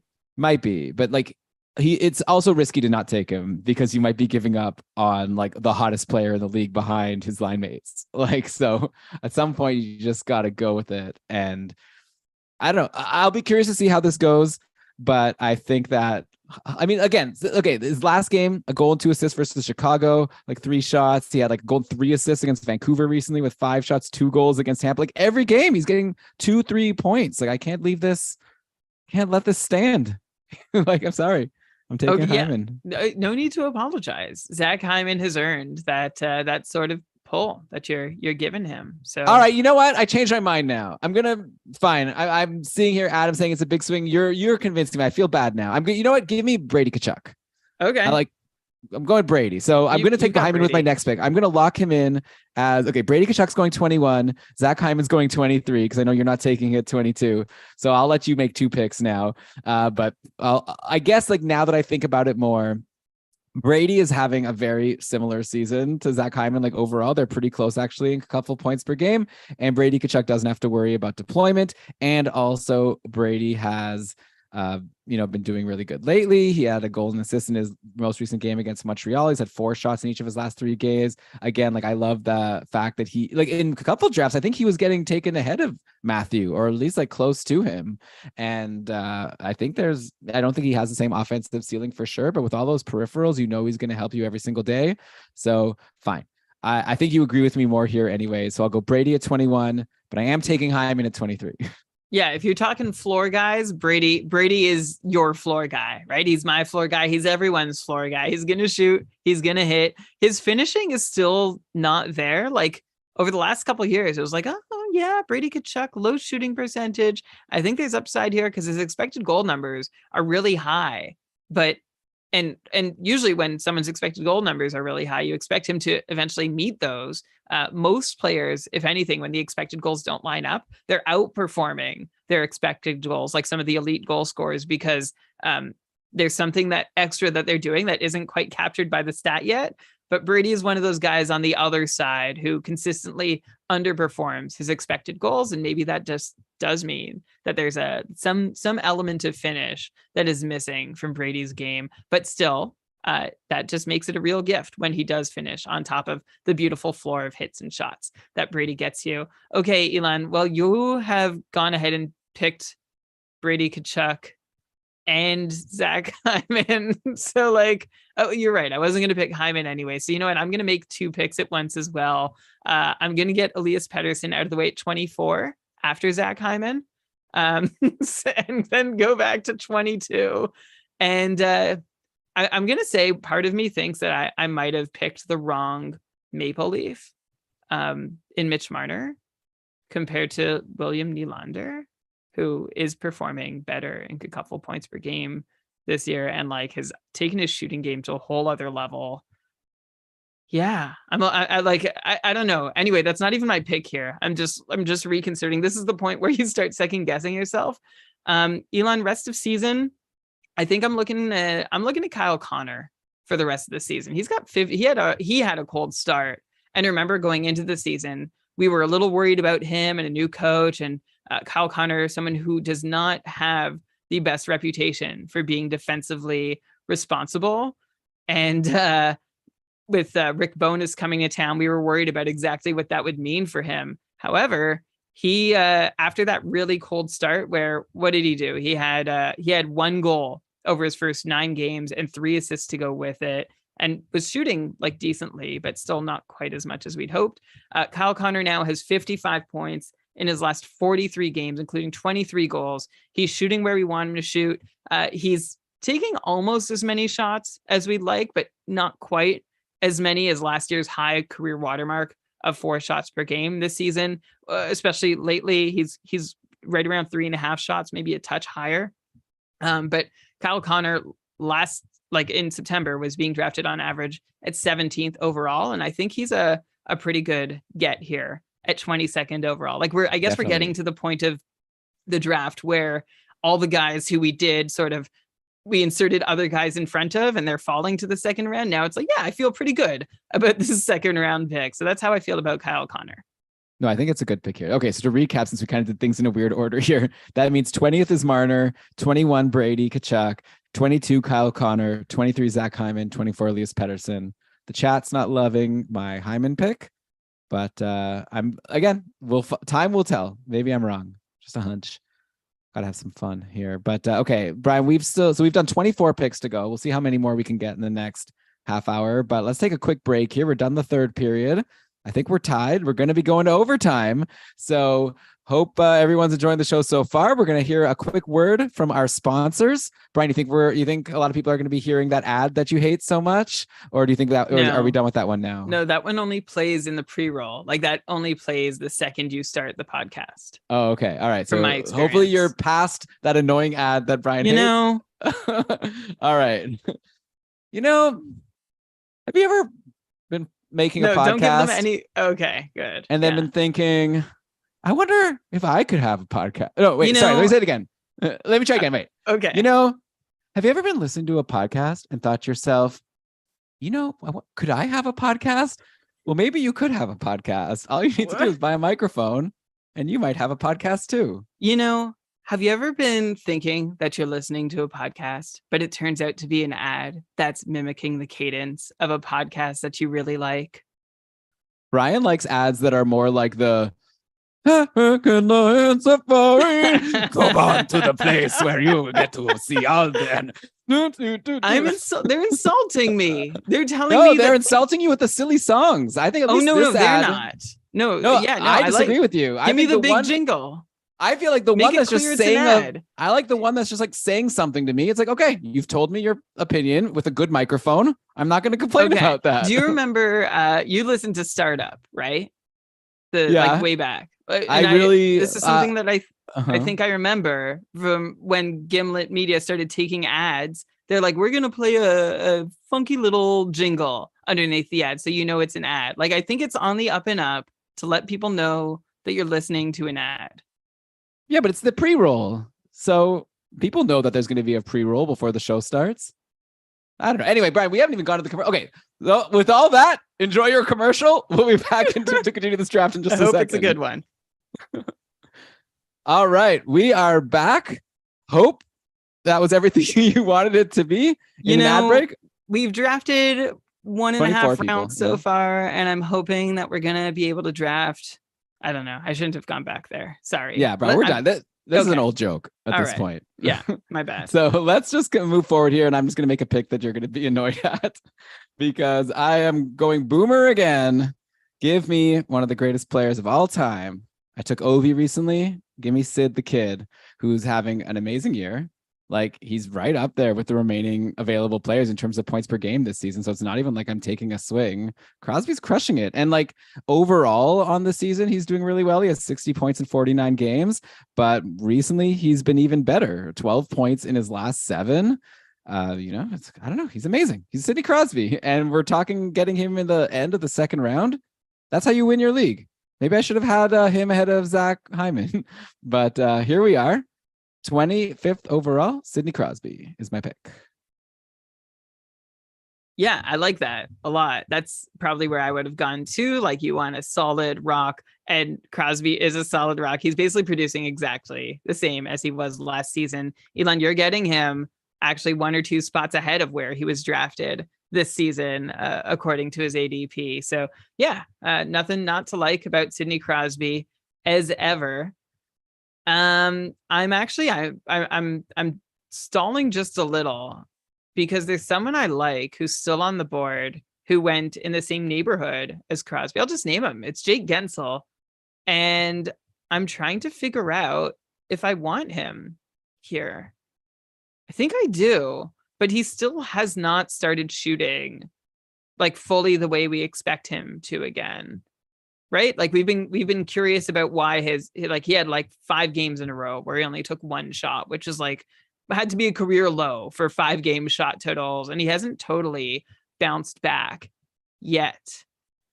And so I'm a little cautious about taking him. And I do see 2 other players who are more exciting to me than Jake Gensel. Like Jake Gensel, I think, can definitely go with these guys and has a better chance of outperforming them than not if everything's normal, but I don't know that it's normal, and we're only looking for the rest of the season. So you know what?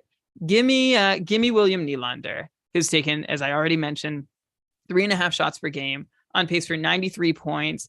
He looks like he's on another level this year. He's 26 years old, which is past the point where we usually see young guys really step up and break out. But we're seeing, I feel like we're just seeing him given a little more leash to perform. And the more leash he gets, the more he performs, which means the more he gets beyond that.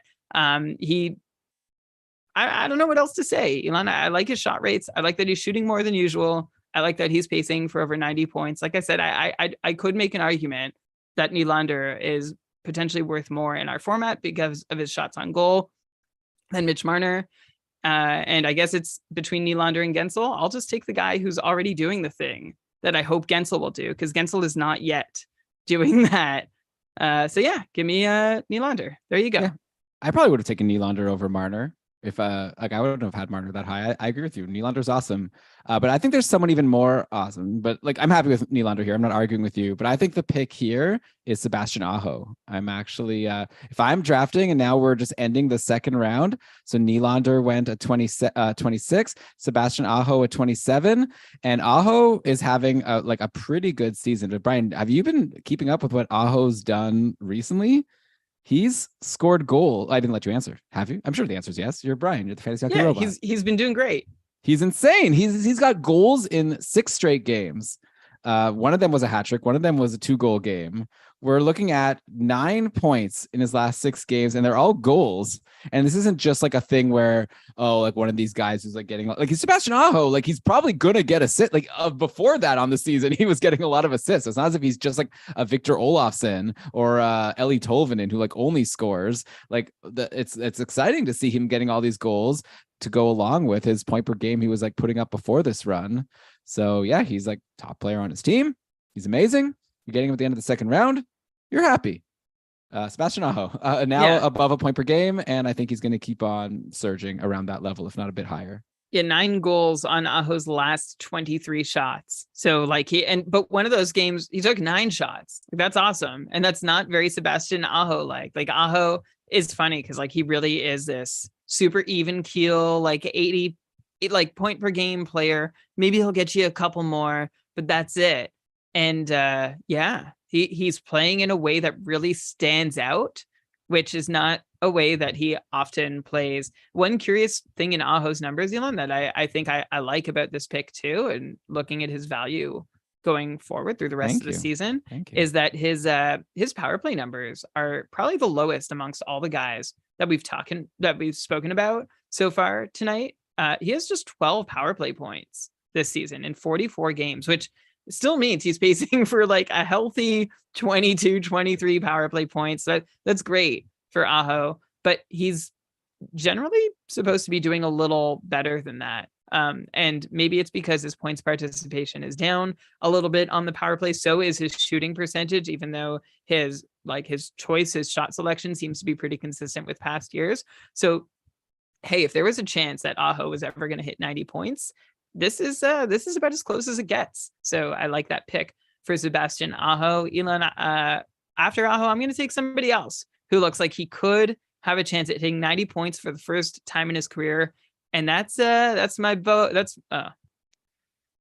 And I'm going to find that player in Ottawa, performing actually so far just a little bit ahead of Sebastian Aho season long in the Cupful. And that's Tim Stützle, who's almost taking. Hey, Brian, what happened to Gensel? I thought you were so close to taking. This is like the Pedersen thing. You flirt with the person, and then you're like, "I'll see you in a week." The closer I get to a guy, and then back off, I've got to take a breath before I get back to visiting him again. Stützle's been amazing. I like what Stützle's doing. But honestly, can I just say right away, Claude Giroux has been amazing lately. Like, isn't Claude Giroux like almost as good at this point, or close to? I'm just curious to get your take in general. Like, moving aside from the draft right now, like Giroux's been insane lately. I'm just curious to know how sustainable you think that is. Okay, let me pull up my numbers for Giroux. I mean, he is averaging 1 full cupful point less than Stützle per game. Yeah, but I'm talking like on the whole season. I'm talking just lately. Like, you know me, Brian. I'm sure I have a short memory. Like, I just like I'm looking at what's happened in the past month or so. Be a goldfish. That's your MO here as a fantasy player. I like it. Giroux at 5-on-5. He's been actually pretty pedestrian. Like, these aren't even some of his career best numbers, but Giroux is just collecting on the power play, 18 power play points in 50 games. And he's doing that with just 46% share of Ottawa's power play time, right? Because of the way they split their top units pretty evenly. And Giroux's unit usually gets like second crack on a power play. But his power play production has been fantastic. He's shooting 21% on the power play, which isn't something he's done too often in his career. So I wonder if that's sustainable. Actually, that was one of the big reasons. Remember last year when Giroux went to Florida and he was tearing it up? It was like all power play production. And I feel like he's continued that in Ottawa, which means maybe he's found another, like a thing on the power play that works. We talked about like Pacioretty and David Perron reinventing their game, especially on the power play to find new ways to produce. Giroux at 35, I don't know if it's exactly the same deal, but that's one thing he's got going for him this year. Okay, so there's my Giroux analysis on the back of my Stützle pick, this guy's just picking up steam like from the start of the year. He turned 21 3 weeks ago. He's going to be better and better for the next couple years. Stützle's already on an 87-point pace, and I'm not sure we've seen his best hockey of the season yet, which is why I'm super excited to be able to grab him. And again, he's doing really well on the power play too, but he's on the unit that's seeing a little more time. He has 20 power play points in 46 games. So he's going to need that to hold, but I I feel like it can. And that's why I like Tim Stützle here at pick number 28. Okay. I guess I'll go Gensel. I don't know. Like, he is very good. Yeah, you should. Like, I like, there's definitely an argument for Gensel to go ahead of Stützle, but I'm going to blow you away with my next pick, by the way. All right. So 29, we're going to go Jake Gensel. You've already talked about him. So yeah, let's hear pick number 30. Blow me away. Are you taking a goalie finally?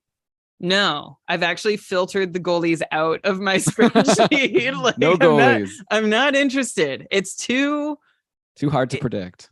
It's too hard to predict, and good goalies are golden. All right, it's true. In the cupful, they're not as golden as they were last year, but they're still golden. It's great to be able, like, you have those 2 roster spots every night, starting spots, so you want to maximize your value from them, and if you can, that's great. But too much of a crapshoot, and there's too much likelihood that I'm going to find someone late in the draft or on the wire, even though I don't often. Like, it doesn't end up like the strategy of fading goalies does not always work for me. But I feel like that's not a reason to give up. Elon, I'm going with Nick Ehlers with my next pick, who I think has fallen too far in this draft. And I think one of the reasons he has fallen this far is because, well, he was injured, but Ehlers is still on a 92-point pace in the games he has played, 18 points in 16 games. And he's not even shooting 8% this season, even though he's taking more than 3 shots per game. Usually we could expect Ehlers to shoot like 12, 13%. So I could see Ehlers easily having a couple more goals, which would put him at a 100 plus point pace for the season. And he has that nice floor because of the shots he takes. And he's, again, a 100-point plus player. And that's why I would not want to let Nick Ehlers escape really the second round, even, Elon. Like, I'm looking at some of the picks I made before him, and I'm second guessing whether I should have. But Nick Ehlers at the start of the 3rd round, boy, am I pleased as punch to have him here. Yeah, like, is there anything wrong with him right now? Like, he just kind of went a little cold right before the All-Star break, which I'm curious to know if you're reading anything into. Only 1 assist in his last 4 games.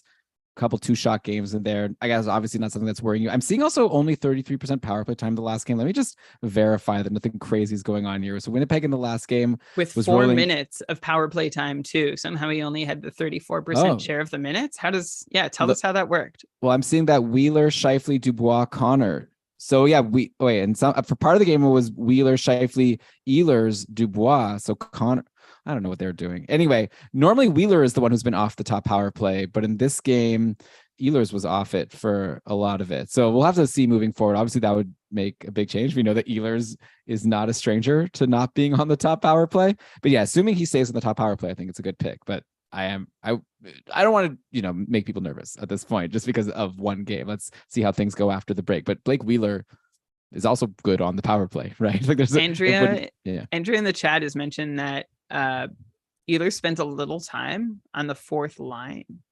Maybe it was just like he's like nursing something. Who knows? Whatever. It's just one game. Let's not be nervous. Yeah. But like, let's see Ehlers with an asterisk here. Yeah. I don't need. What's the asterisk? If he's on the 4th line, you probably wouldn't want to pick him here. Yeah, but I honestly, I'm looking at his game log. It might have been just like a couple shifts. Okay, so we're okay then. I'm okay. I'm good with him. A few. Okay, so we're gonna keep Nick Ehlers here. You know who's like I'm bummed that I'm not gonna pick is Jack Mika Eichel. Zibanejad. I might take Zibanejad. Yeah, but I would love to take Eichel here if the news didn't come out that Mark Stone was out like long term. I might go Eichel here because I think that he's like night and day with Stone in the lineup, and it would be like a really fun pick. Even though he's like super cold, like pointless in 5, like, oh, Stone's coming back after the break.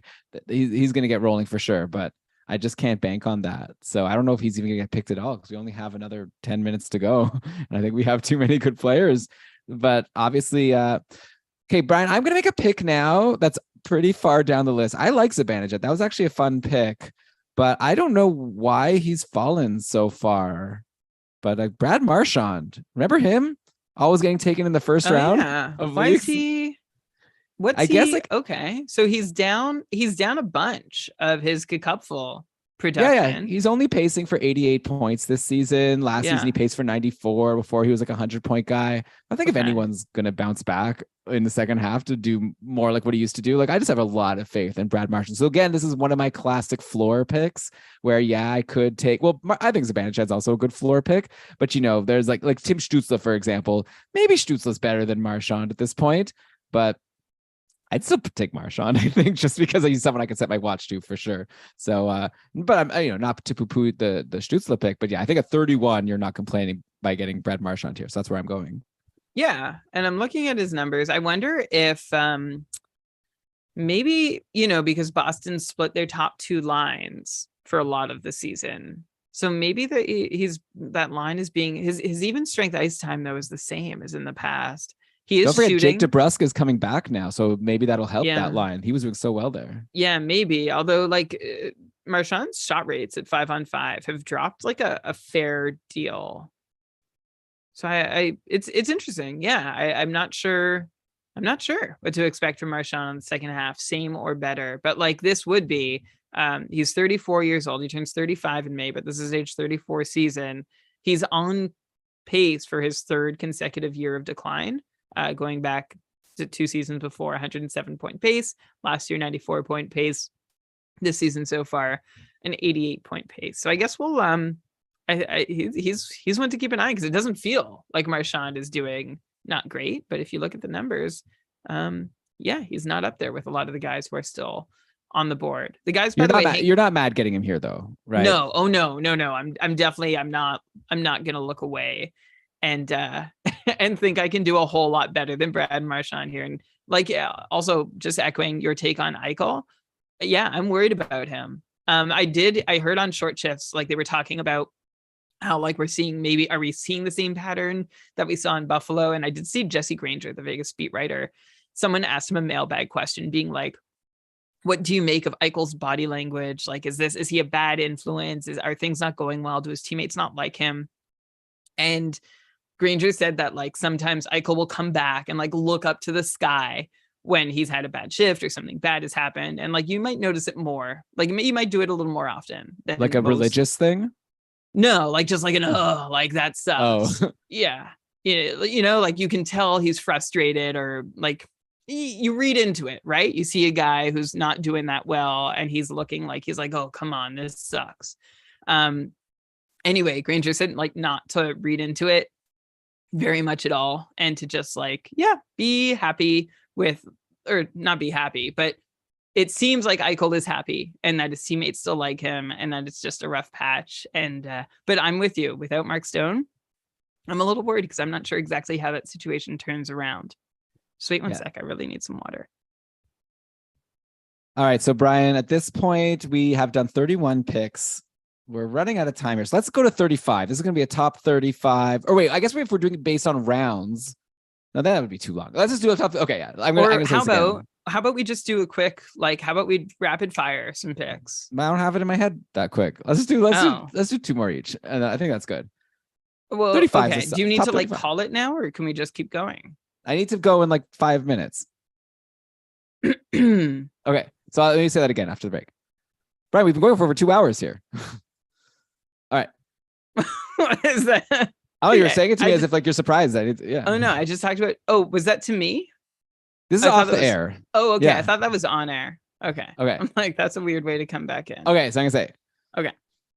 All right, so Marchand went at pick 31. Brian, I think let's make this a top 35 because we're running it. This is a long shift, which I guess we like to do on this podcast. But at some point, we have to stop. It would be fun to just keep doing this forever. Maybe we do the patrons could keep this exercise going. We could set up a channel, or we could just talk in an episode discussion about who would go, in the top 50. But yeah, let's do 4 more to get up to the top 35. Brian, we're on pick 32. We've each got 2 picks left. I think I know who I want with my next pick. It'll be fun if you snipe me. Are you going to? I'm curious. I don't know. I'm looking just at the 2 guys hanging out at the top of the board right now or 3 that we keep passing up on: Travis Konechny, Erik Karlsson, and Bo Horvat. Of the 3, I think Horvat's the least likely to keep doing what he's been doing all season, but I'm still actually going to leave those 3 on the board and go to the next guy below them who's just been hanging a little bit. And that's Braden Point over in Tampa, who is having a great season. He's producing in our cupful scoring an extra point per game on average compared to last season. And that's showing up in his counting numbers too. Braden Point pacing for 92 points so far through 48 games. One thing that's really working for him is actually, it looks very similar to that season he had in 18-19, where it was his breakout, his third season in the league, where Point had 41 goals, including 20 on the power play for 92 points in 79 games, 95-point pace, and hasn't been close to that until now. This season, once again, Braden Point has a 20% shooting percentage. However, those extra goals are coming at even strength instead of on the power play, which I'm not saying is like any more reaffirming. And again, this is becoming one of those picks that, like, the longer I talk about, the less sure I am. But I do like his shot rates are up. His expected goals rates are up. Right now, he's playing on that trio that we mentioned at the start of the show with Kucherov and Stamkos. What a great power play unit he's on too. So I don't think I could look past him. I think there's some other players that I'm interested in who carry a little bit more risk than Braden Point does. So maybe I'm throwing away a little bit of upside here, but I'm very happy to get the really nice, cozy floor. All right. Next up, I'm going to go back to D here. Unfortunately, I love Erik Karlsson. I'm going Dougie Hamilton. Hamilton's been so amazing lately. Yeah. Like Hamilton is like on New Jersey. Like New Jersey scores so many goals, and Hamilton's like 8 points in his last 4 games. If you look, he's really, like, he had a bit of a slowish start to the year, but also, you know me with the shots, right? He has 5, 5, 6, and 5 shots in his last 4 games. So Hamilton is just exploding. We're well past the time of last year where we weren't sure if he or Severson were going to be on the top power play. He might end up being the top defenseman. I think him, Josi, and Makar are actually a lot closer than they've turned out to be in our draft. And I maybe even would have had him a little bit higher. But yeah, at this point, I'm definitely not going to leave him undrafted. So give me Dougie Hamilton here. Brian, you get your last pick of this podcast. Okay, well, I didn't snipe you, but you ended up sniping me because I was going Hamilton next. Okay, you know what? We've talked a lot this season about Travis Konechny doing what he's doing and doing it in a way that seems like pretty reasonable. Like, his points participation rate has been really high for a lot of the year. And like, we get it. It's been like a little much for him to be involved on 90% of the goals. But then again, who else is going to score if it's not Travis Konechny? So like, by default, he was pacing for 100 points for a good chunk of the season. Now he's pacing for 89 points and still shooting probably a little higher than he should be. Like a couple percentage points, maybe at even strength, but it's on the power play where he's also like, I don't know. Again, like this is what I do every time we've talked about Konechny this year, which is like, I try and pick apart his numbers. I'm like, well, they're actually all really fair, which is why I'm picking him here. If I'm going rest of season, he's proven that he can contribute on a team with very few capable players around him, if any. And I guess the one caveat would be for Konechny the rest of the season is that he's on a team that's probably going to see some changes at the deadline. Like, maybe they might ship out a couple other pieces, some more change might be happening, but none of this has seemed to bother Konechny so far. So I'm going to go with Travis Konechny, who is ranked 21st this season in cupful scoring. So I feel pretty good getting him here all the way down at the 34th pick. So Elon, I don't know if you were interested in him or not, but either way, you've got to pick the 35th and final player of this redraft. Yeah, maybe you could help me with it, because I'm looking to go D again, and I can't decide between Victor Hedman and Erik Karlsson. So here's the argument for both. Karlsson has the most points. He's got 66 points in 51 games. Insane season, 106-point pace. The negative for Erik Karlsson is there's the injury risk, which I'm always a little nervous about. There's the fact that Timo Meier might get traded at the deadline, which makes the Sharks less of a, he's going to have one less person to pass to. That's going to, we'll be confident he'll be able to bury it. Also, Karlsson's shots have been down a bit lately. I'm seeing a lot of 2-in-1 shot games, which isn't great. So like, overall, he's better, but Victor Hedman actually, he's got 21 points in his last 20 games. Hedman's really picked it up after that crazy pace where it looked like maybe he was droppable, even like, he was off the top power play. He's firmly cemented back on PP1. He's got like more shots lately. He's getting points every game. Tampa's not going to be trading anyone away at the deadline, and Hedman is a bit more durable. So You tell me, Brian. Like Brian, I've narrowed it down to 2. You make the last pick, or we could just make them 35 and 36 if you concur. Let's but who do that. goes first? We're at another moment where like the forwards sort of all kind of blend together and they all have the same. I think maybe Tavares stands out amongst who's left, but Zibanejad is really good. Yeah, like there are several very good forwards, but I'm not sure anyone stands head and shoulders above the rest. So that's the time in the draft where I'll see if any do. And I think you've identified them, Elon and Hedman and Erik Karlsson. And to be fair, I will say Adam Fox could also be discussed here, but I've narrowed it down to these 2. Yes, and then added a third. Josh Morrissey could also potentially be considered in this group too. Yeah. He's, I think, doing better in our scoring setup than Adam Fox. Mm-hmm. Yeah, Morrissey's been insane this year. Yeah. But okay, anyways, I'm doing between Hedman and Karlsson. So Brian, you choose. You're gonna make me. I was trying to delay long enough for you to choose. I mean, I like Hedman, 20 points in his last 21 games. Karlsson, you just worry he's one, bad turn or whatever away from an injury. So give me Hedman for the rest of the season, even though my heart says Karlsson, my head says Hedman. All right, so we're doing 35 Hedman, 36 Karlsson, and that's going to end the episode, but it doesn't have to end the drafting fun. It ends it for us, but go continue the draft. Let us know who you think. First of all, who did we miss on? You don't need to tweet at us too long and hard about like Zach Hyman being too high. Like I get it. It's a swing. Okay. But aside from that, definitely want to hear your feedback on this. Hope you enjoyed this show. Brian and I will be back with your regular fare next weekend, like examining all the news and notes from the past week of NHL action.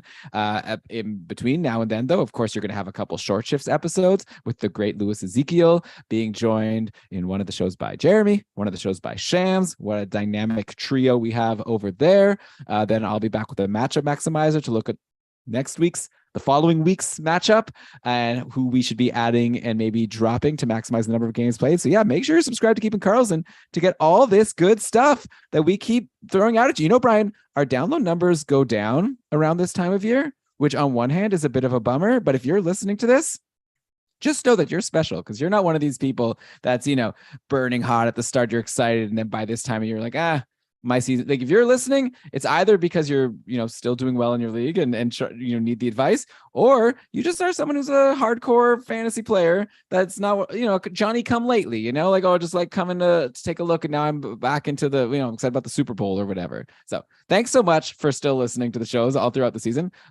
I've been doing everything we can to make them as good as we can for you. And obviously we'll take any feedback you have, good or bad. If you really like it, a 5-star review on iTunes is always really appreciated. But with that, what else should I mention? We have the patrons. Always got to thank the patrons. You're the best. You know what? I'm not even going to make an ad or a promotion and telling you how to become a patron. I just want to thank the existing patrons. Please stay patrons. You're the best. Brian, do not say the link to become a patron in the outro. Not. I'm just going to thank everybody who has gone to patreon.com/KeepingKarlsson in the past or keepingkarlsson.com/patron to support us. We really appreciate it. That's all. Like just the people who've taken the steps to do it. Yeah, you guys are really the best. The patrons are what keep us going, and we try our best to give you the perks to make it worthwhile. But with that, anyways, I'm just blabbing. So, Brian, let's cue the outro music. Take us out of here. All right. This episode of the Keeping Karlsson Fantasy Hockey Podcast was presented by Dobber Hockey and powered by our patrons, including our super supporters, Ricard, Rob, David, Derek, Ryan, Tom, Andrea, Tyler, Aaron, Adam, and of course, Patty, who went to the All-Star game, by the way, and she had a great time. All right. So it was fun if you were there, I'm pretty sure. Okay. What else do I normally say here? Oh, yeah. Kevin Hebert, our cupful coordinator and a team of co-commissions, crushing it. We just got this new tool, actually, Elon, that we're going to cite. I think we've already started, but like through the rest of the season, where we have a cupful percented rostered stat and like adding and dropping trends too, that I think is more valuable than anything any platform offers. So thanks to Kevin for creating that and our co-commissioners for keeping every division active as we roll through the season and up towards the playoffs. Thank you, Shams Benamor, our newest Short Shifts co-host, and you, Elon, for all the work you do at keeping us updated via GameDayTweets.com. Thank you to everyone on the Short Shifts crew, Lewis, Jeremy, Shams as well. Follow them at Short Shifts KK. Logo art by BrandonWeave.com. Outro music by Pat Roach. This episode was researched with help from Dauber Hockey, Frozen Tools, Dauber Prospects, Natural Stat Trick, Evolving Hockey, Cap Friendly, The Athletic, HockeyGoalies.org, Hockey Reference, Hockey Viz, Hockey Database, Elite Prospects, and Yahoo! You know, Brian, I'm thinking now, like, I even want to just turn off the ability for people to sign up as a new patron for the Why? next week, just to like take so that ad you did that I didn't want to do doesn't end up counting. No, I just, but anyway, I'm just kidding around. All right. Thanks, everyone. Sometimes you just gotta say no new friends. We've got a good group. Maybe we're set. Maybe we don't need anyone new. All right. Well, you have 1 week. We should do that sometime. Do you think that would be a good business decision to just say, like, you have to sign up now to be a patron, and then for the next 2 months we're closing the doors? Is that a bad idea or a good idea? It's interesting. There is a service online, like someone who, I'm a teacher, so somebody who has like some materials to support teachers, who has a registration window open twice through the year, like once in September, once in December/January. And that's it. And I haven't signed up, but I've been very close. But I feel like there is a bit of FOMO knowing that, like, I can only, anyway, it's interesting. I don't know. I'm sure there's marketing studies on it. Someone let us know if you're a marketer. Yeah, we could probably use someone on the team. We have a lot of awesome people on the team, like you mentioned, Kevin and Shams and Lewis and Jeremy and co-commissions. But we don't really have anyone like that helps us with business. I guess John Newhold sometimes sends us business ideas, but I want someone to actually like do the business. But anyways, tell us what to do. What am I talking about? Are we still on? Okay. I have no idea. Brian, what should we all do while we wait for more great content and while we start to enjoy hockey coming back into our lives? I mean, we've definitely seen some moments where we're not sure whether hockey is for everyone or it makes it look like hockey is not for everybody, but please do what you can, because we have some control to make sure that fantasy hockey is for everyone. Awesome. Good show. I think that I need to go. But this was really fun. Okay, bye. See you. Bye, everybody. Thanks again.